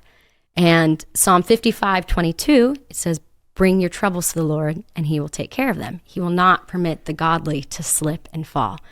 And after I read that, it was like this wave of peace. I was like, oh, you're not going to let me slip and fall on this trip. Because I was still worried. I've never like quit drinking forever before. And I've never been in Vegas not drinking. And I was nervous for myself. Am I gonna drink? Am I gonna do this? And then after that, I was like, oh, he's not gonna let me fall. I'm not gonna drink on this trip. And the rest of the days that we were there, it was not a tough decision for me to not drink at all. It wasn't even a second thought. It was like, thank you. How'd it work out for you? It was great, because even then, so I was missing my my ID, my global entry card, and I had just gotten it, and I left it on the table because I didn't want to take it out when we were going out, because it was like a passport basically, and I was like, I don't want to lose this. I literally just got this, so I left it on the table the entire time we were there. And then when I'm getting ready to leave, it's not there anymore, and I don't see it. I'm like, where is this card at? I don't understand where this card is at. I lost it. I was like, okay, whatever. I was really, really frustrated. And then when I get home, I'm unpacking and I pull my Bible out and something falls out of it. And it was my global entry card. There is no logical reason why that card should have been in my Bible. After I was done reading my Bible each night, I put it back in my suitcase. I didn't leave my Bible out because I was like, there's alcohol bottles and all this stuff. It doesn't look right having my Bible here with all of these other things. So I put it in my suitcase every night. There is no logical reason why that global entry card should be in my Bible, but it was. I was like, that is crazy. And so that night, I'm rereading Psalms again. And at that point, I had never memorized any Bible verse at all. And I reread that verse again, Psalm 55:22. And I was like, this is such a good verse. And it helped me out so much when I was struggling. I'm going to memorize it. So I memorized it and I was so excited. I told my husband, turned over to him in bed, and I was like, I just memorized my first verse. I'm so excited. This is great. And he was so excited. We went to bed. And the next morning I wake up and again, I'm checking my Bible app. What do you think the verse of the day was that day, Stacy? No way. Psalm 55:22. And I just, tears. Because I was like, he loves me so much. The fact that he would do something like that, it's undeserving. I'm like, it's just the logic of that happening. How many verses are there in the Bible, right? What are the odds of that specific one being chosen the next day for an app that's a worldwide app? It's not based off of AI or algorithm at all. It's not like it's sometimes when you say something, you get an ad for it suddenly. Mm-hmm. It's not like that. So it's just like, for me, I saw it as like a fruit of not drinking that weekend. I was like, I have another story to tell people. And I instantly texted my best friend and my sister. I was like, oh yeah, by the way, I found the card. Like, oh no way, where was it? My Bible. I was like, God's got me. So it's like, even in their disbelief, again, I'm not trying to bring them over, but if I can just plant one small little thing that's like, I don't know how it got there, but God's got me. God's got it figured out. I don't know why it's there, and it doesn't make sense, but yeah, it was in my Bible. What? No way. I don't know what that thought is going to do. I don't know. Well, there's an intention that you didn't create around that. Yeah. That is doing that. You're just asking him to, you're just committing yourself to him and believing in him. Yeah. And that's really good. And he does, it does please him to see our obedience. And Yeah. I think he absolutely does things like that to let you know that he sees you and he loves you. And man, that had to be a hard way to go, but I'm with you. You know, and I wanted to remind you of that in that bathroom in that hotel in Vegas. And I did, right? And Yeah. And so here's what's happening. That's Yeah. really cool. You talked about these dreams with your mother, but it seemed like you had spoken of dreams earlier. Are the dreams, is he still talking to you in dreams? Not as frequently as he was before, but it does still happen. So like, for example, I think it was in August, one of mine and my husband's friends passed away. And when I was because I was, just in the prayer closet, and I was praying for his family, and, he was in his late 20s. Like, it wasn't something that should have happened by our understanding. When I was in the prayer closet, I saw him like enveloped just in this white light. And he was, he was a Christian, he was a child of God. And so it gave us peace of knowing where he was at. And then that same night, I had a dream too, where our friend was also just enveloped in this white light. So things like that will happen sometimes. I had someone that I went to high school with who had passed. He was in my dreams, and I didn't even really know the guy. I knew his younger brother. I didn't know him at all. But he was in my dream randomly. So, and he was just like having the time of his life in this dream. Like he was, and I guess before he had passed, like he was going through a lot of different mental health issues, and in the dream, he was just like that guy. Like everyone was loving him. He was just, the man of the hour. So I'm actually friends with his mom on Facebook. She was like always involved in PTA. So I reached out to her to just, let her know that, hey, he was in my dream last night. And I don't know, do with it what you will, but, I just wanted to let you know, this is what I saw. And he was just so happy. He was so happy. And I'm just doing what is on my heart. I don't know if I was, I don't know. But so it'll be things like that, but I haven't had any like freeze pause moments in the past couple of months. Nothing where there's been like messages like that. Yeah.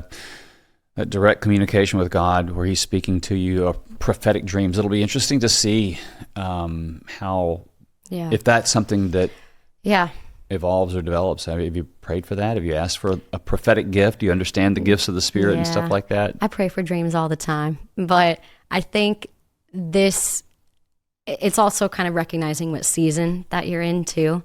And I think I got so much, kind of fruit up at the front where it's easy to have faith when you have all of these things happening, pretty frequently, like multiple times a month. And this past month and a half, maybe 2 months, it's not that he wasn't there, but it was a lot quieter. Yeah. And I had to keep my faith within that too. And that was tricky as well. Cause then it's like, again, I'm so new to the faith, but I'm like, God, did you forget about me? Like you were doing all this cool stuff. Like now what? Like, is that it? And then I had to, kind of talk to myself like, first of all, you got to be grateful for everything that he's done for you. And also, he's not done with you yet. Like, if he was done with you, you wouldn't still be here right now. Like, there's still things, but you got to be patient. And that's what this season has been about for me, has been the patience and finding him in the quiet moments. Because it's not that he's not there. He's there all the time. He's there every single day. It's just not the big, miracles that, we expect every day. Yeah. But it's like, for example, I see it on my way to work every single day. There'll be a person in front of me that's going maybe a little bit slower than I would like them to. All right.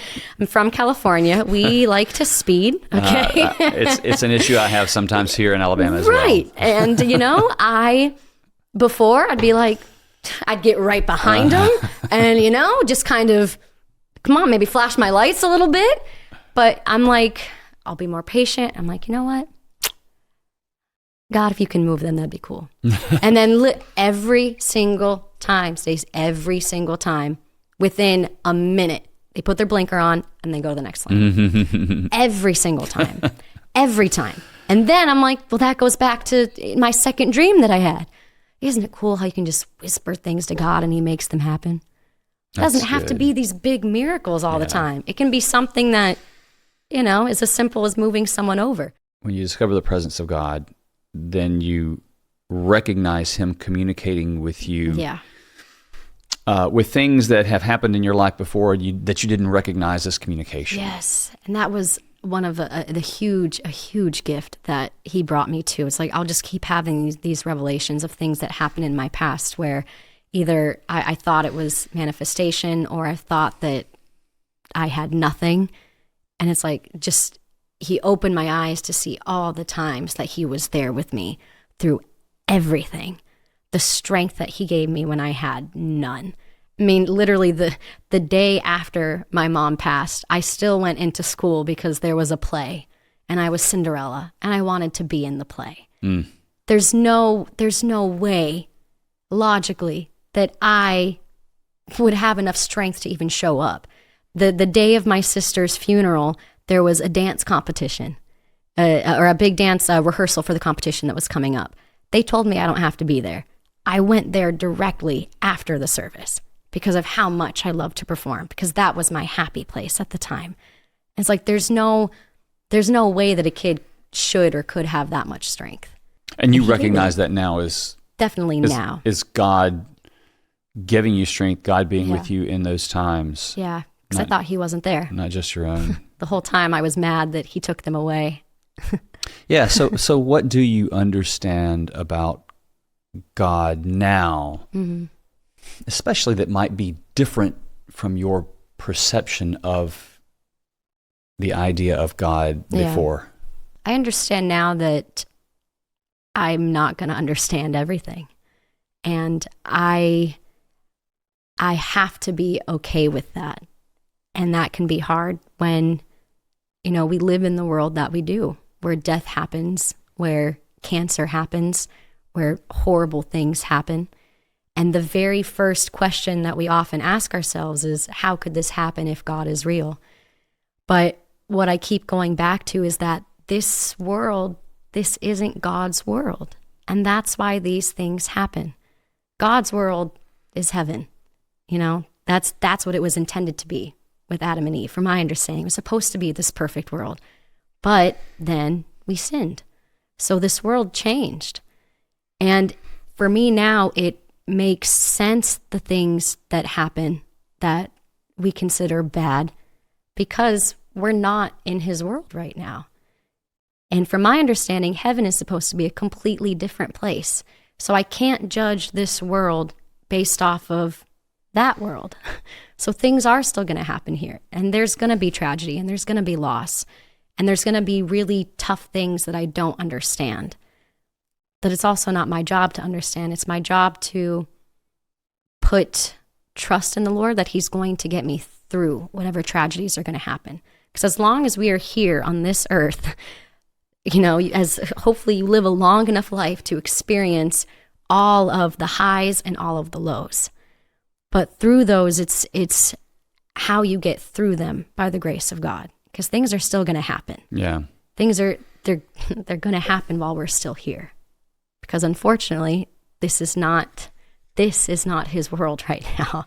Yeah. Well, people don't understand why bad things happen generally, and certainly why bad things happen to good people if there is a loving God. Mm-hmm. And, we're not going to always understand, we're rarely going to fully understand that, but one thing that is important to understand is that God definitely guides us and tries to direct us in our decisions, but he doesn't make the decisions for us. Yes, that is so, so important. Right? So if he did, then we're just puppets. Yep.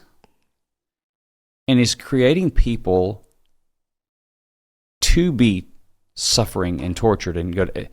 But that's not what's happening. That's not love. Mm-hmm.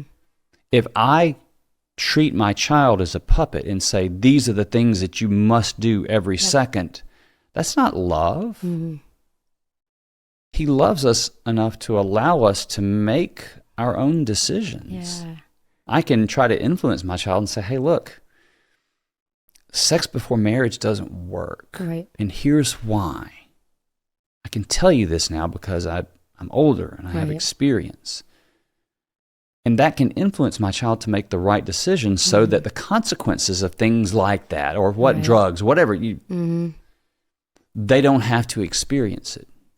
But I can't make that decision for them. If I make that decision for them, the child, at their first chance, is going to rebel against that because they've not experienced anything on their own. Yep.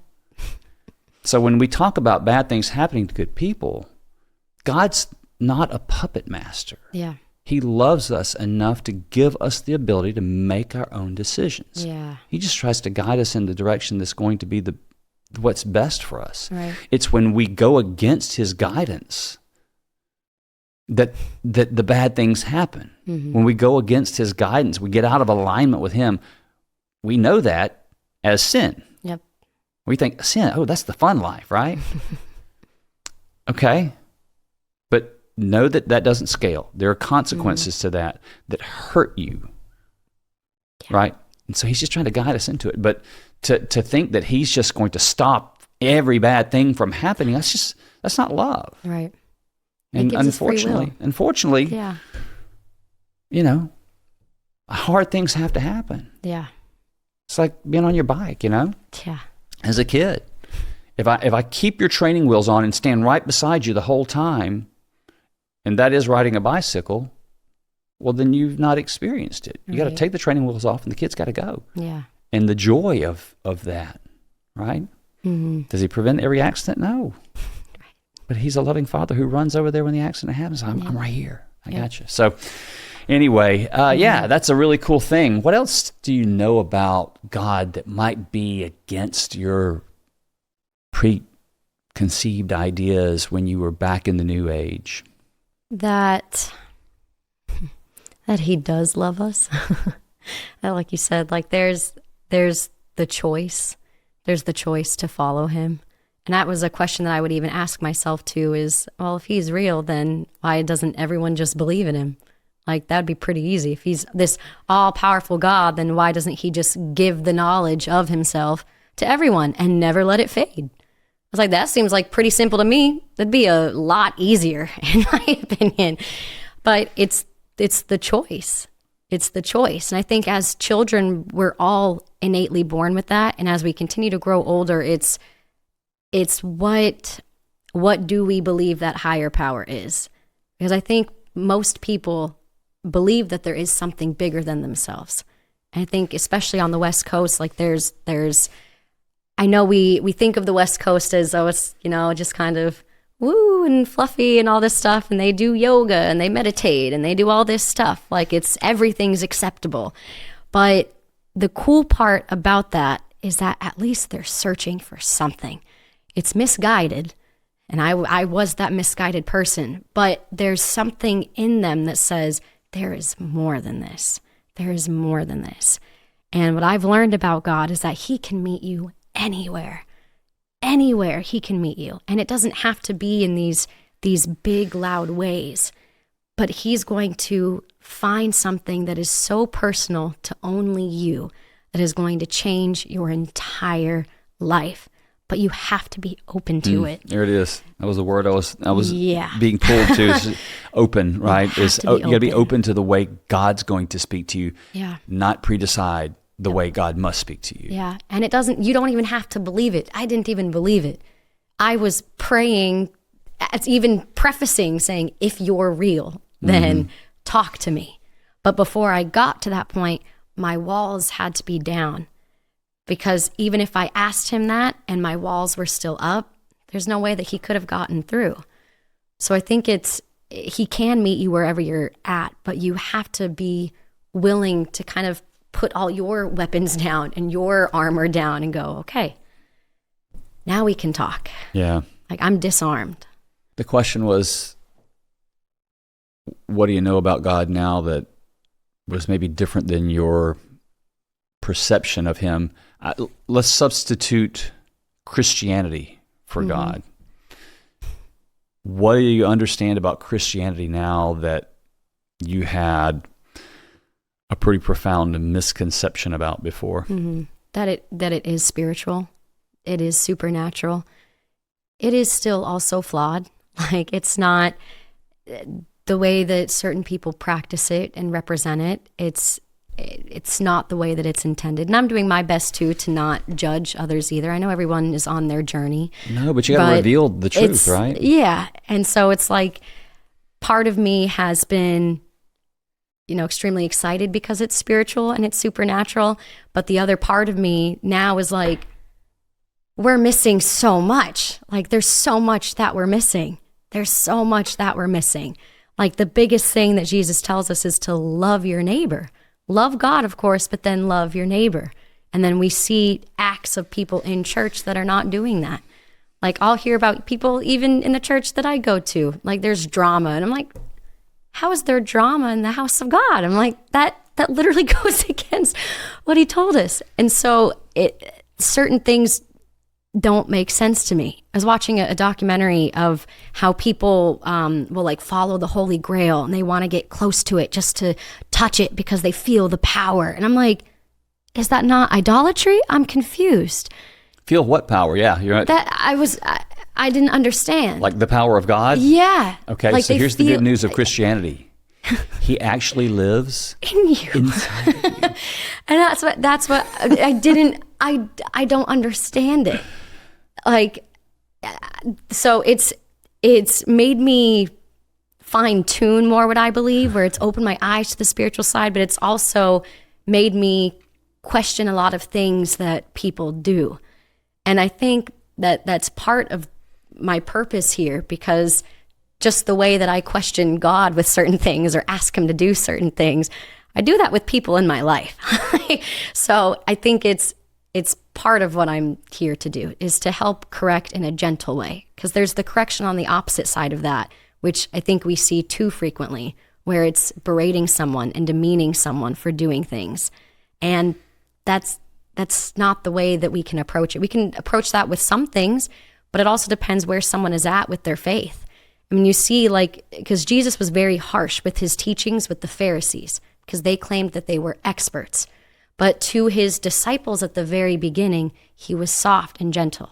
And then as they grew in the faith, he was more harsh with them. Yeah. He's like, man, how long do I have to be here with you guys until you get it? But he didn't start off that way.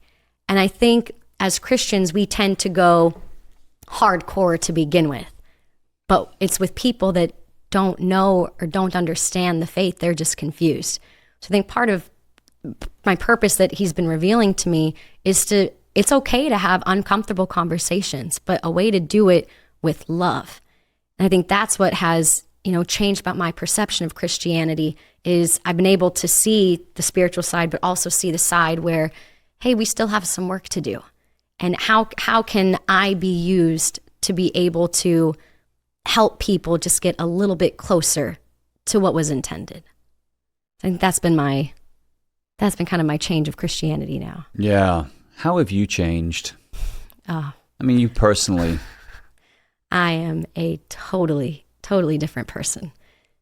My whole life, I struggled with mental health. I mean, from a very, very young age, I was always an anxious child, which brought on other health things like headaches, which then would turn into migraines as I got older, panic attacks. Like I remember having my first panic attack at 11. And it was those things. I tried the therapy route, I tried the medication route, and it never felt right, and it never really fixed the problem. And that went on for years. And it's like, I have felt more like the person I was meant to be in the past 7 months than I have like my entire life. I was like, God has fixed everything in me that I've tried to fix for the past 4 years. Like, ever since that moment happened as a child when I was 7. Like, since then, that opened the door for the enemy to come in. I started getting self-conscious about my body. After that, I started to, experience just waves of depression. I had really bad anxiety. All of that is gone. For the first time, like, I'm able to sleep without the TV on. Like, that happened after I accepted God into my life. Because I would always need the TV on for background noise. Because if not, my anxiety would get too bad and I'd have an anxiety attack. I don't experience those things anymore. And that's not to say that I don't start to feel anxious, but it's not an everyday thing. I don't have these, this wave of emotion. I'm able to be in more of a constant flow state. I'm like, that's what he designed us to be. He didn't design us to, be worried about everything. And so my mental health has changed drastically. My relationship with my husband, which him and I were talking about, we already thought it was great. But when you add God to the mix, that's a whole different level that him and I had never experienced before until this year. I'm like, how grateful am I that God softened my heart to be able to be with him, but also softened my husband's heart to not think, man, this girl's crazy. And she goes 100% against what I believe in. And she also challenges what I believe in. So our relationship is even stronger. My career is better because now that I'm able to surrender my life to God, that means every part of my life to God. That means my work life to God. Our business is doing better than it has these past 4 or 5 months than it has since COVID in the past 5 years. And it's been a brutal 5 years. And every single day, my mentor and I, we just give the business up to you, God. Do with it what you will. So business has been doing well. There's certain, even like our third partner, he's not a believer yet, but even he's like, there's no way we should have gotten this deal. There's no way we should have gotten this client. Like logically, this does not make sense. There's no way. And he's an expert at business. Like he's been running businesses for the past, 25 plus years and done really, really well for himself. And he's like, I don't even know how that happened. And me and my mentor, John, were like, we know, but it's okay. Because we're just giving the business to him. I've given my finances over to him. My finances that I have been not in control of. A lot of credit card debt, a lot of spending things that I shouldn't have. And it's like the second I surrender everything over to him, and I'll say it to him like it's real too. I talk to him like, God, look, I don't know what I'm doing.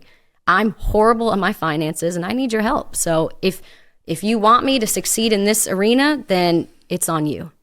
Even with work, I was not thinking of quitting, but it was hard. I've been there for 8 years and I've grown really close with my mentors there and the people that I work with. But it got to a point where I was like, I don't know how long I can keep losing at this. So look, either you're going to have to pull me away from this business, which means you're going to have them fire me or something, or you're going to have to fix this because I've tried to fix it myself and I can't do it. And I don't know where you want me to be. So if this is where I'm supposed to be, then you got to help me. And he did. So every asset, every part of my life has been different, from my mental health to relationships to business to finances. It's not just one area. It impacts everything. And that's all the stuff that came quickly. It's not like with New Age where I'm trying to manifest, making more money or manifest this or manifest that. It's not like that. I literally just said a prayer to him that wasn't even a prayer. It was kind of me just being upset and said, look, if you want me here, you got to do what you can do. I'm done trying. It's all yours. So do with it what you will. And he's been able to do it. And it's changed every part of my life. Every part. It's a lot of change in a short amount of time just connecting with God. It is. So you were probably around, I don't know, assuming you were around people that were sharing in your pursuit of spirituality that was not God in the New Age. Mm-hmm. People that you partied with. Mm-hmm. Think about your sister and the Vegas crew and that sort of thing. If they were all seated in front of you, everybody who is like, I cannot believe Nicole has lost it and has gone over to this. Yep. How would you try to communicate how your own awakening and how it has, you may have just done it with what you just described, but how do you communicate? How would you try to communicate what life is like this way in comparison to what life was like then, that would be potentially eye-opening to them? I'd say that like the kind of just the heaviness that I felt every day, it's not there anymore. There's no question of, what am I doing right now? Am I on the right path? Like there's purpose in my life for the first time, like actual purpose, like clarity purpose, that I just at the top of this year wanted so badly to experience, but didn't. I was like, man, I'm almost 30. Like, I feel like I should be knowing what I'm going to do with my life now. And I'm still just lost. And whether people want to admit it or not, even the toughest person is lost if they don't have God. They are. And that can be a hard pill to swallow, especially if you think that you're doing well for yourself. Because I thought I was doing okay. On the outside, it looked like I was doing okay. But on the inside, I was hollow and I was empty. So I would tell them that all of the things that you want in your life, all of the dreams that you have, the aspirations that you have, they're planted in you for a reason, but they're all on the other side of your connection to God. Like, I fully believe that there are, like, whatever the desires are, like, he's not an unkind God. He's not going to plant dreams and aspirations in you and then go, those aren't for you though. Like he's from my understanding, he doesn't want us longing for things that we don't have. In my opinion, if you have these aspirations, these desires, they're there for a reason. Ultimately, hopefully, you'll use those to be able to honor God in everything that you do. But everything that you want is on the other side of you having your connection with God. Everything is. Whether that's better relationships, better mental health, a better relationship with a higher power, it's all on the other side. But you have to get over to that other side to begin with. And he'll meet you right at the beginning. Yeah, and I think you could also layer in this bizarre concept of actually experiencing him in a relationship style setting rather than just subscribing to the teachings and then life turning into something better. Yeah. I think that's true for sure. You follow the teachings and absolutely. But there is this experiential thing that happens with Christ. Yeah. Where you actually experience the creator of the universe in a very, very personal way. And he's been waiting for you. That's the kicker. Can you give other examples of how you, since you've come into this connection with God, have experienced him in these tangible ways of very personal things? Yeah. So even just this, this past weekend, I told you that the past couple of months, it's been a little bit quieter with my connections. It hasn't been as loud. And so whenever I do my prayer closet time, I'll, there's a list on Spotify and it's like just instrumental worship music. And, there's like 12 songs on there. I didn't curate it. Someone else did, but, I'll just press play and, whatever song comes up, it just comes up. But there's this song on there called Breakthrough. And whenever that song has come on, I've always had a breakthrough. Either I have gotten wisdom, or I've heard like a voice not audible, or I've heard a voice that in my mind that was not my own. But it always happens when that song comes on. So when that song comes on, I'm like, okay. You're looking right here. Yes, what I'm you got like, for me? all right, God, what do you got for me today? Okay, so this is an important morning. All right, what do you got? And that song has not come on for a minute. And so I was like, okay, I really need to be patient. This is good. Yesterday morning at my hotel here, press play, and that song came on. I was like, I knew you'd show up. I'm like, I'm in Alabama. I'm outside my comfort zone right now. I'm about to be on this podcast. I knew you had something for me to do. I was so excited. I got nothing. There was no wisdom that came down. There was no voice. There was nothing. So I was mad. And I said in my head, all right, God, fine. Well, if you're not going to tell me anything, then tell Stacy something. Tell Stacy something. I'm going to see him today. Tell Stacy. And then yesterday, you told me a word that you had for me. It's like, that was a prayer that was answered. Even, and that's what's so important, is that even in my sassiness, even in my like, come on, God. Like, first of all, who am I to judge that, right? But he's still saying, okay. He's still patient enough and loves me enough to still provide what I'm seeking. That same night, I'm doing my prayer, and that song comes on again. And I'm like, there's no way. Twice in one day. And I just start sobbing. And this morning, when I woke up, I did my prayer, and that song came on for a third time. And I'm just sobbing. And during both of those times, there wasn't like the voice or anything, but it was the comfort. It was the reassurance of, I'm here. Just because you don't hear my voice every day, I'm here. So stop tripping. Like, I have everything figured out. I'm still here. And I literally, after that came on, I went on to ChatGPT, and I was like, okay, so what are the odds? Because I'm a logical person. Like, what? Because I'm also like, well, maybe it's just random. Maybe it's just a coincidence. What are the odds of that song being chosen? And I'm not selecting it. I'm just hitting play, and it's on shuffle. It comes up. What are the odds that happens? 0.69%.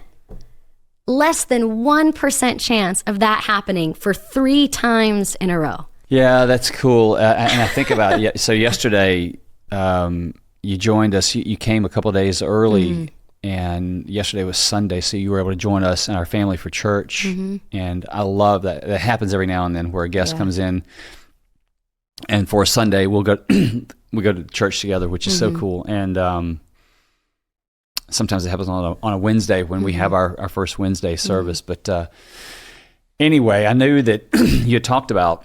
And this happens often also, where people, once they commit to coming here, especially if it's a commitment, and you're coming from Los Angeles, so there's a lot of commitment in that, that they get hit with a lot of self-doubt, what we all understand and know as an attempt of the enemy to stop the thing, right? Is to say, what are you doing? You got no business doing this. You don't have anything to say, all this stuff. And interestingly enough, we met you in the lobby yesterday. It's kind of the first thing is like, how do you feel? And it's like, I'm really nervous, but I just, I don't know that my story, and, I don't have anything to say, and that sort of thing. And so Mary Ann also goes to that church, and so we were like, that's a recognizable lie of the enemy, and so just understand that. Well, the message at the end of the thing yesterday was that the Holy Spirit seals us and then sends us.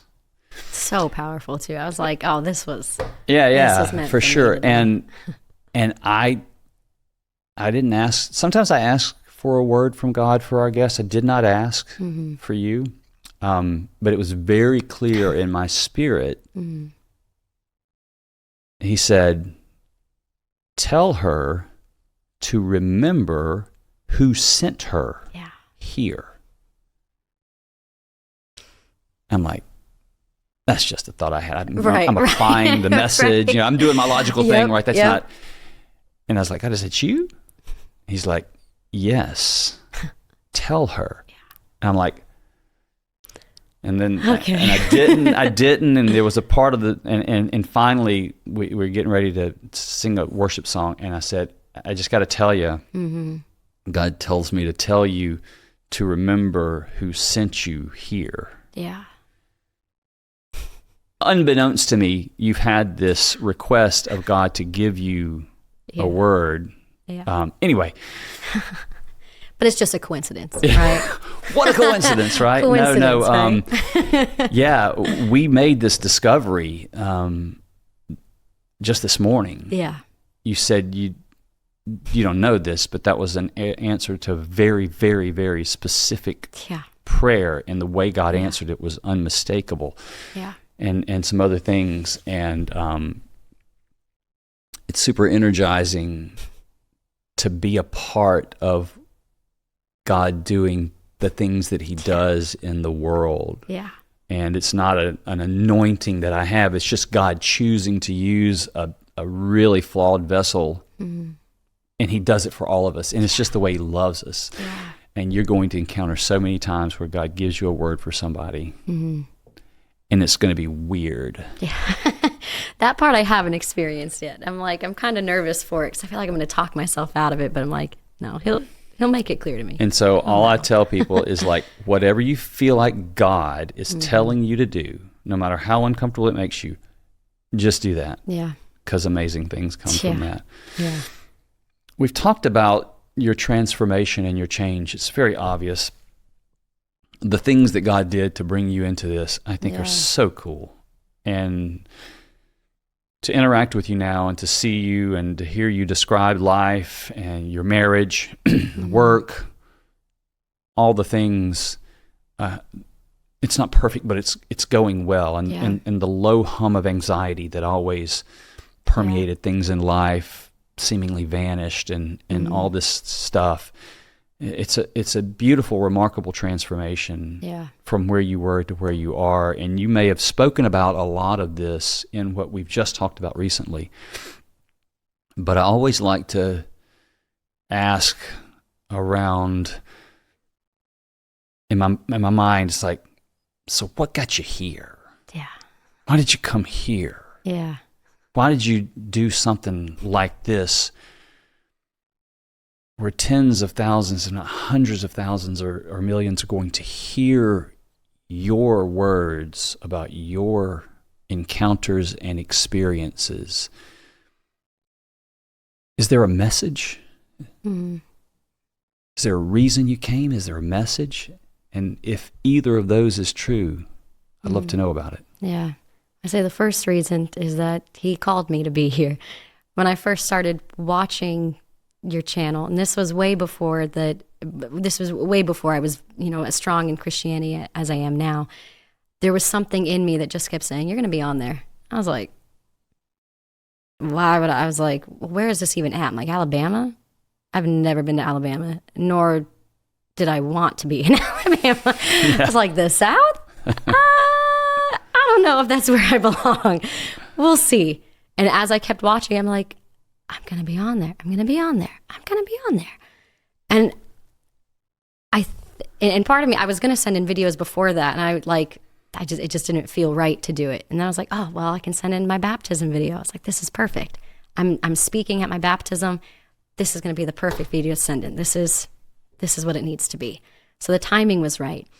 But I think the message is that God is still working today. It's not some ancient God that doesn't do miracles anymore. He's here, and he's active. And he's active with people that may not even be aware that it's him yet. So I think that's a big part, is that he is real, first of all, because I didn't think that. Jesus is also real. He was a real person. But also he's still working, and he's still changing lives. I think it's a testament to my life, because everything, it's been a complete 180 from what I was doing. And the only answer to that is it has to be God. Because there's no way that I would give my life to Christ at the place I was at the top of this year. There's no way. And also the third part is that there's more to come of this. There's revival that's happening, and it's a big revival, and he's called on people to help with that revival process. And I've often thought, like, well, kind of like we talked about before with lies of the enemy, my message isn't good. And I'm like, I'm insulting God by saying that.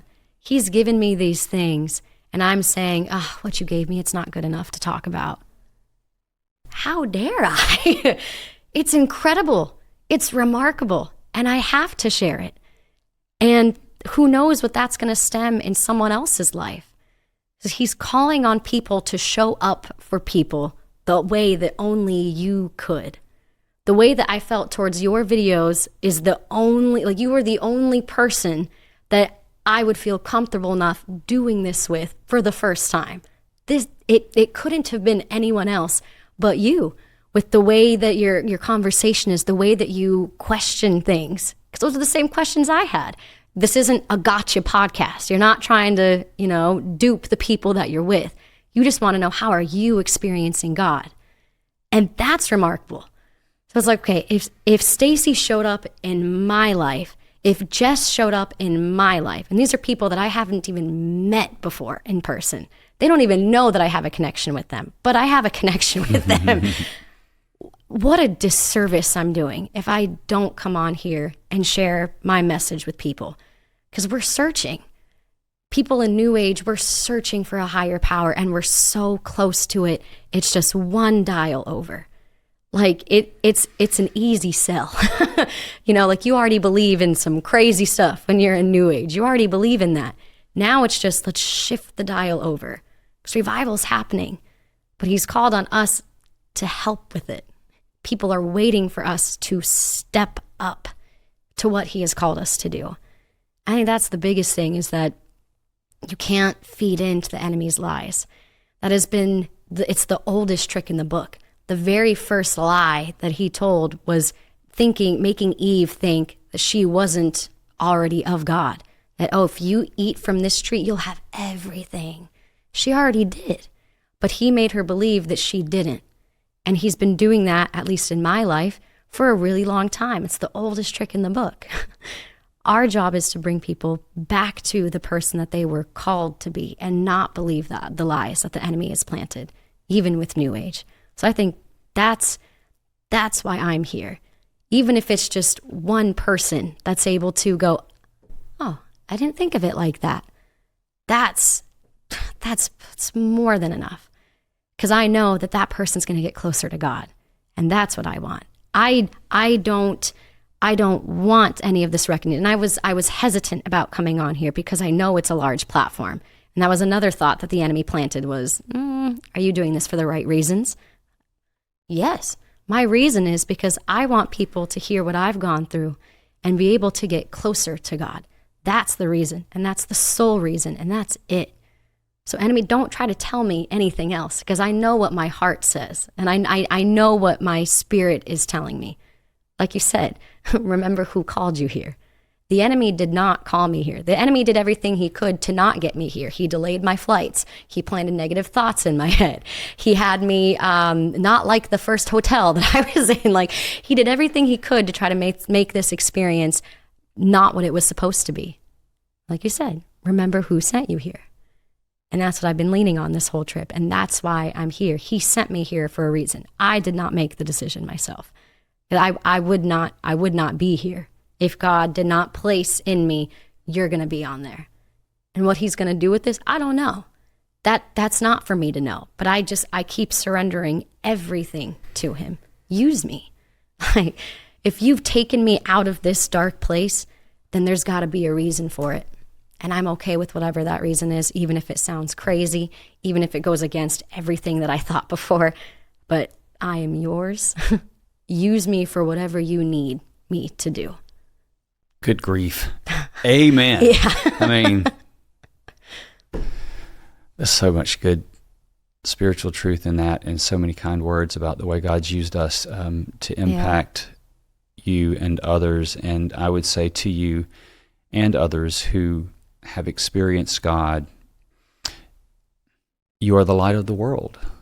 A city set on a hill, right? Mm-hmm. You don't light a lamp and put it under a basket, right, but on a lampstand. Right.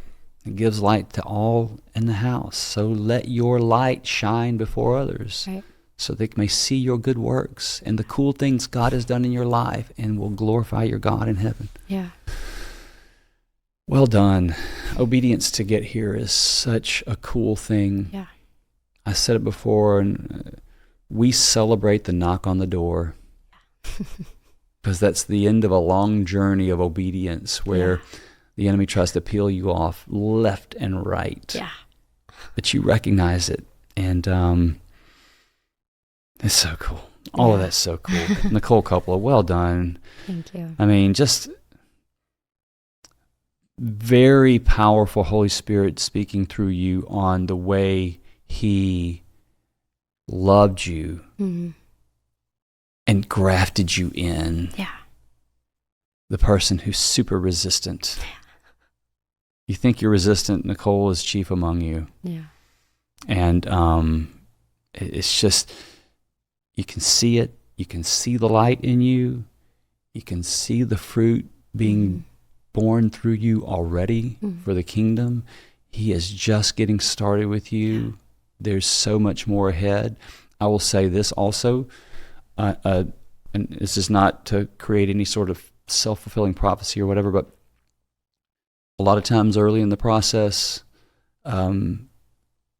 comes wilderness time. So don't let that surprise you. It's a scriptural truth. Jesus, right after the dove descended and he was in the wilderness for 40 days being tempted. There's temptation to say, uh-oh, I had these experiences. Where is God now? Yeah. Maybe he wasn't real in the first place. That's an opportunity for you to demonstrate your faithfulness to him when it's not all sunshine and rainbows and miracle dreams and everything else, right? What he has in store for your obedience and your faithfulness is beyond comprehension. You are at the beginning, and I love it, and I can't wait to see how he does things with you. We will link your Instagram page in our episode description. I want everybody to go and follow that for sure.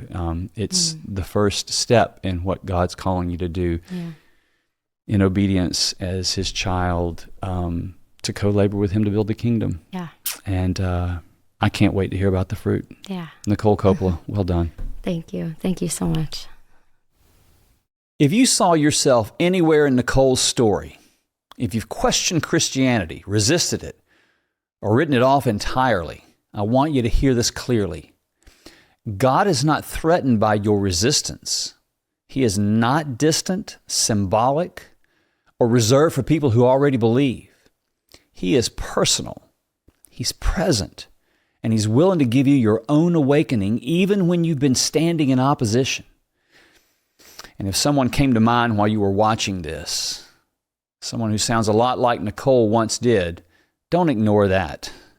Stories like this don't argue people into belief. They create space for God to break through. Sharing this could mean way more than you realize. Thank you for joining us today on A Stronger Faith. Be sure to go follow Nicole's Instagram page. It's Car Rides with Christ. There's a link for this in our episode description. And if you've had your own profound experience with God and feel like he's calling you to share it, visit astrongerfaith.org/contact and follow the instructions there for becoming a guest. It's a fairly simple process, and it might be that you are here with us soon. And if you feel like God may be calling you to join our community of supporters by becoming a donor, please visit astrongerfaith.org/give for giving options.